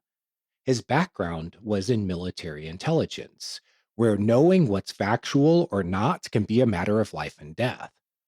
People in that mindset can have particular difficulty dealing with incidents that suggest there's a reality beyond what they know. Wolfgang Pauli, the physicist who worked with Carl Jung to devise the theory of synchronicity, said that synchronicities occur because mind and matter are dual aspects of the same underlying source. You heard me say during my conversation with Steve that Pauli called it the dual aspect monad. Monad simply means a single unit, and the philosophy of monism says that mind and matter are two aspects of the same thing, some sort of unifying consciousness that's universal. Synchronicity is a connector between mind and matter, and it's proof that they are not separate as we currently believe. It's actually a way of understanding the world that goes back ages. But modern humans are trapped in dualism, a way of thinking based on a huge error in how we understand the universe. Around 4 centuries ago, we started separating mind from matter, and gradually the divide has widened. Today, we even think of mind as a product of matter. Without the brain, there'd be no mind, right? We are finding out the hard way just how wrong that is. This process of correction continued playing out in Matthew's life as he encountered entities and experienced paranormal phenomena that made him question reality. If entities or beings could enter his bedroom at will and pop up while he was fully awake and outside his home, it must be something that didn't have to follow the rules of reality as they are commonly understood. And he's not alone. Fred told us the numbers add up to more than thousands of reports every year, and those come from the tiny fraction of people who report what they experience. The true numbers could be in the hundreds of thousands or even millions just in the United States. If you think of it as a spectrum of experience, many of our past guests would include themselves on it. And so would your hosts of this podcast. The thing that really grabs me is that many reports of ET encounters show that they happen either while dreaming or just after waking up.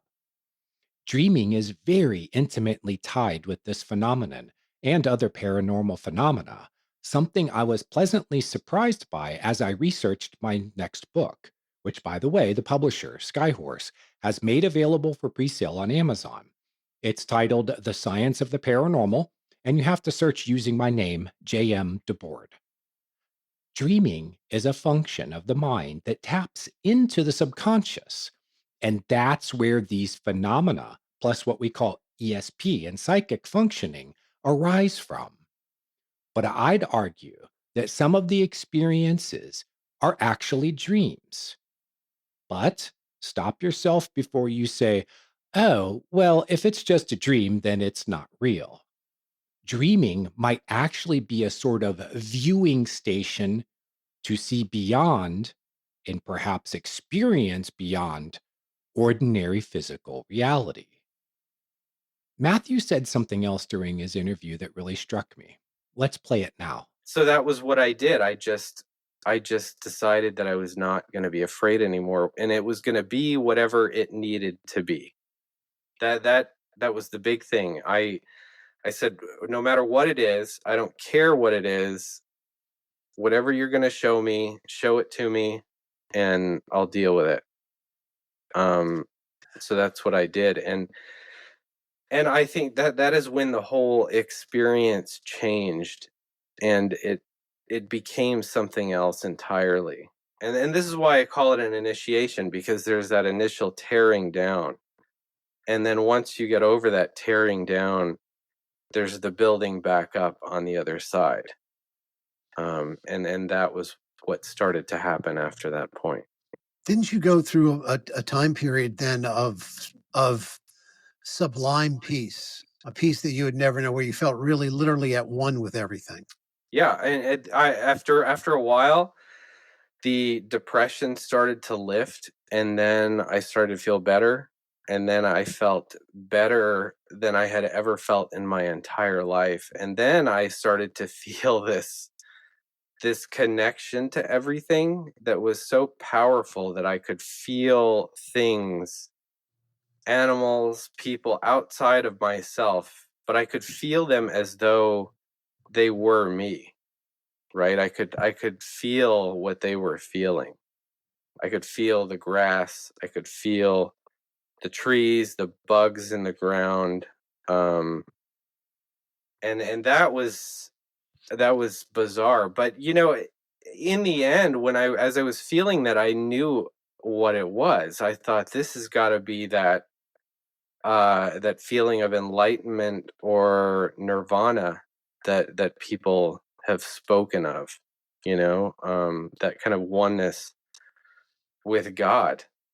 He came to realize that his encounters were an initiation into a deeper understanding of what the world is, and that first he had to overcome his fear. Fred said the same thing. Once Robert realized that what he was experiencing was an initiation, the experience opened up and became a spiritual awakening. He goes more into it during the interview and in his book titled Initiation. Initiation rituals often begin with learning that the world doesn't work the way you've come to believe, that something is behind the scenes with the power to do things that shouldn't be possible. We find accounts in the historical records going back thousands of years from around the world and in cultures everywhere. Initiation, in fact, used to be a regular part of life. We've lost touch with this part of life. And I get the feeling that the ET encounter phenomenon may be a response. Carl Jung said that repression of aspects of consciousness lead to eruptions from the unconscious. Whatever we try to repress will find a way of expressing itself. We've repressed knowledge of what we really are as spiritual beings. And as a result, we are finding out the truth through other means. Through ET means, through encounters. It means that the further we go into the belief in materialism, the more we should expect contrary evidence to be forced into our awareness. In the end, this may be what triggers the mass awakening we've been promised for centuries, and that's all the rage these days in New Age circles. Matthew's initiation included a crash course in the history of this phenomenon. And here in this final clip, he talks about what he learned from studying the life of Buddha. It gives an idea of where we are headed. At the end, when these armies of darkness are descending upon Buddha, he makes it rain flowers as they're shooting arrows at him, and then he touches the earth. And I thought, this is exactly what I did. I went back to my roots, and in stressful situations, these are the things that I do. I will put my emotions to the side, and I will pick up the things that are being placed before me, and I will use them to kind of formulate a new worldview, as it were. I'm not afraid of doing that. And so this situation for me was no different. And so Buddha touching the earth and going back to his roots, that's exactly what I did. And I just did the things that I have always done. I've since come to understand that that's something called the theory of positive personality disintegration by a guy named Dabrowski. And he was a Polish psychologist who survived human experimentation in Nazi death camps. And so this is his theory. He came up with it, and it basically says that life is a series of these initiatory experiences, and you can put emotions aside, and you can formulate a new worldview and place these things into your hierarchical values, your value system, and reorganize your worldview based on the truths that are being placed before you. And it's just being able to do that and being able to get through this experience. You can only get through this experience that way. We are learning as a species that we have a creative power that's unlimited. That instead of the separateness of everything that's accepted as fact under the materialist paradigm, there's a oneness to everything.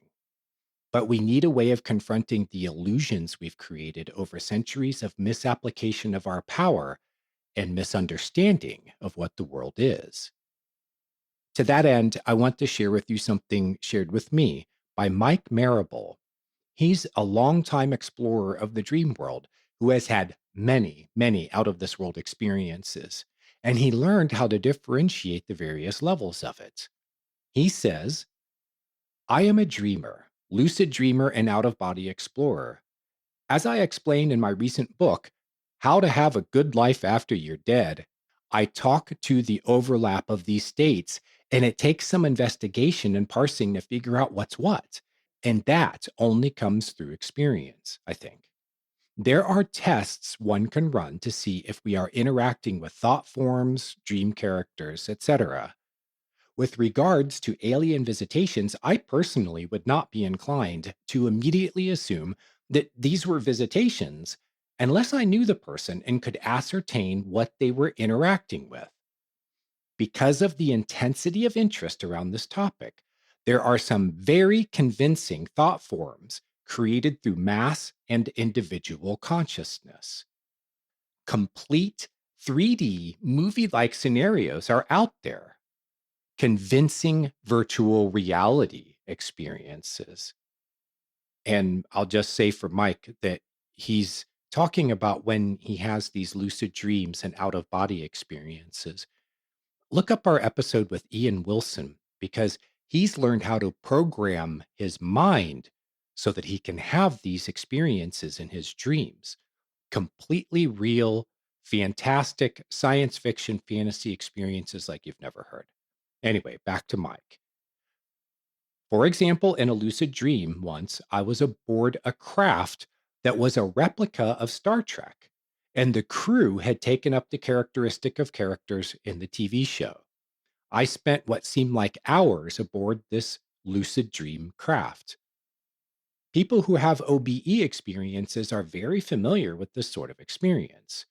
As you know, we have sleep paralysis during REM periods, and people report being assaulted by the hag, the man in the black hat, and being taken by aliens. OBEs and dreams take place in REM sleep cycles.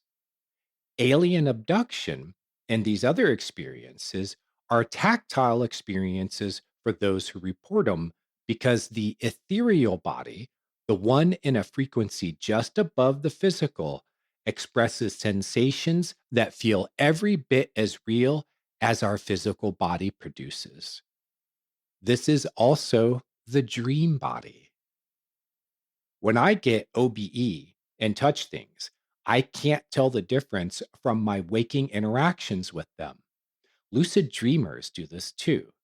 When I first started to travel, and he means astral travel out of body, I had to really test to see if I had gotten out of my bed physically. Here is something strange to consider. An injury to the ethereal body can produce a corresponding visible counterpart on the physical body. Myself and others have experienced this. People who have an abduction experience sometimes report marks upon returning. I have had it happen with OBEs and lucid dreams. And I'll also say, JM here, that I've had this happen to me, and many people have come to Reddit asking why something they experienced in a dream shows up as a mark on their body. Shows you just how strong this experience is, how deeply felt. And Mike is saying that it's because the physical body has a counterpart known as the ethereal body, and the ethereal body is what travels when we are dreaming or out of body. So, here back to Mike. Finally, I have had lucid dream encounters with alien looking beings. They didn't pass my tests to be more than thought forms. I have also had real encounters. My point is, unless someone is adept and able to tell the difference, we can't know what the experience is. Is it subjective material from the unconscious, thought forms, or an actual encounter? Mike's eye opening exploration of these deep states of consciousness gives us a blueprint for helping us know what they really are. And we have Fred and Robert and others who are reliable sources for reporting their experiences. In the final analysis, we find in common an assertion I agree with. Here's Robert. Well, you went through an absolutely genuine hero's journey. Mhm. I mean, that's Yeah. the Joseph Campbell. I mean, I know Campbell was impacted by Jung, and Jung actually does discuss UFOs in some of his writings. But this is the quintessential hero's journey. You had to go deep within. Mhm. I guess at some point you might have said, or you may have had, maybe during that peaceful oneness period, wow, maybe this is all worth it after all.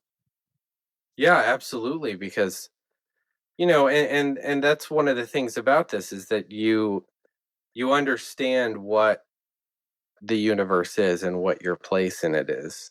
And to know what the universe is something that I think is probably the most useful thing that could ever happen to you in life. And I think that most people who we would consider to be geniuses, people like Einstein, and all the others that we would consider to be, the epitome of what it means to be smart or Mhm. wise as a human, are all people who have been through this. They may not talk about it so much, or we may dismiss what they do say about that kind of thing because we want to just take their science and run with it. But why were they so good at these scientific discoveries? It's because they in fact knew what the universe is, and once you know that, you can extrapolate from that quite a bit. And so it makes you seem like some kind of genius. We've created a prison for the mind in our materialist belief system. And now we are breaking out of it through the experience of encountering things that should not exist or happen according to that belief system. It's a slow process that's accelerating in this time of existential crisis. And the further you go with it, the more resistance you stir up. The resistance is so strongly against the truth of what reality is, you may even find yourself in confrontation with the worst sorts of darkness, like the Buddha found himself in, or like what Jesus encountered during his 40-day ordeal in the desert. Mystics, shamans, seers, priests, and others have encountered it too. There is a stronghold in this world based on denial of anything that opposes its power. Maybe that's why the powers that be in this world fear these alien encounters so much and work so hard to cover them up. You will find that your only weapon to defend yourself with is a heart willing to embrace and love it all, even the darkness, and see it all as lost and broken pieces of oneself. In the shamanic way of understanding things, everything we encounter is viewed as an aspect of self, even when we see it outside of ourselves, even when we see it in other people, since everything is fundamentally from one source.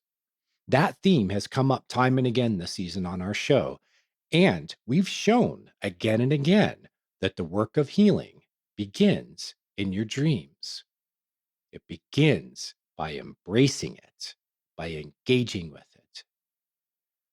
Dreaming is a state of consciousness that straddles mind and matter.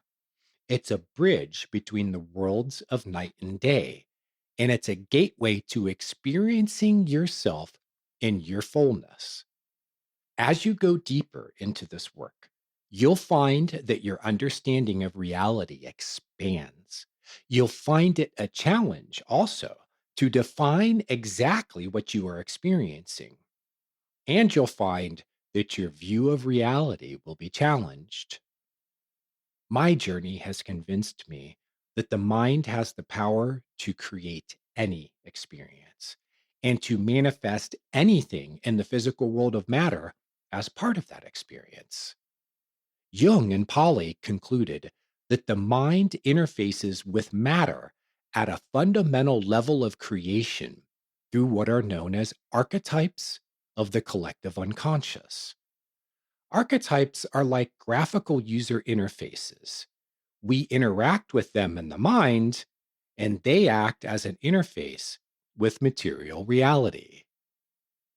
They are present whenever we experience synchronicities, and they are basically constructs of thought that can take material form.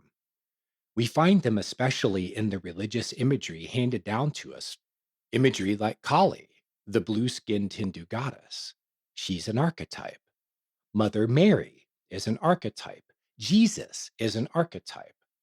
Whatever they are beyond that, who knows?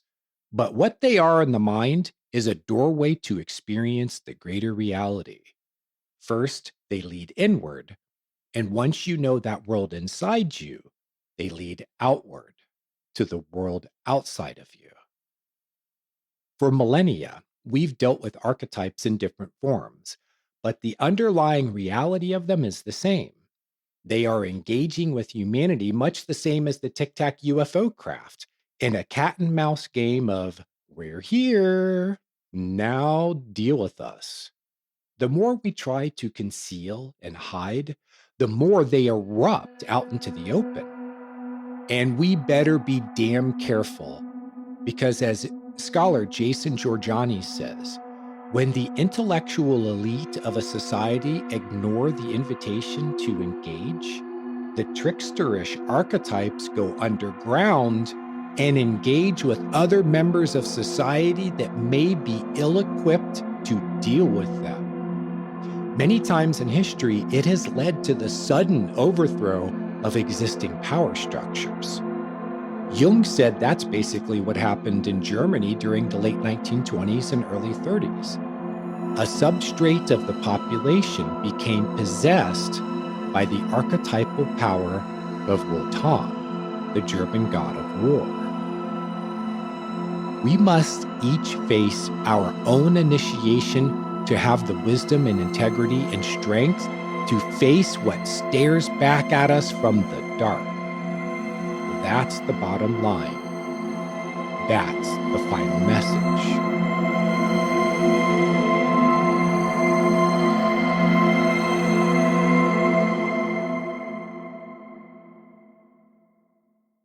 This is called a neuralizer. It's a gift from some friends from out of town. This red eye here will isolate the electronic impulses in your brains, more specifically the ones for memory. All right, there was no alien. Flash of light you saw in the sky was not a UFO. Swamp gas from a weather balloon was trapped in a thermal pocket and refracted the light from Venus.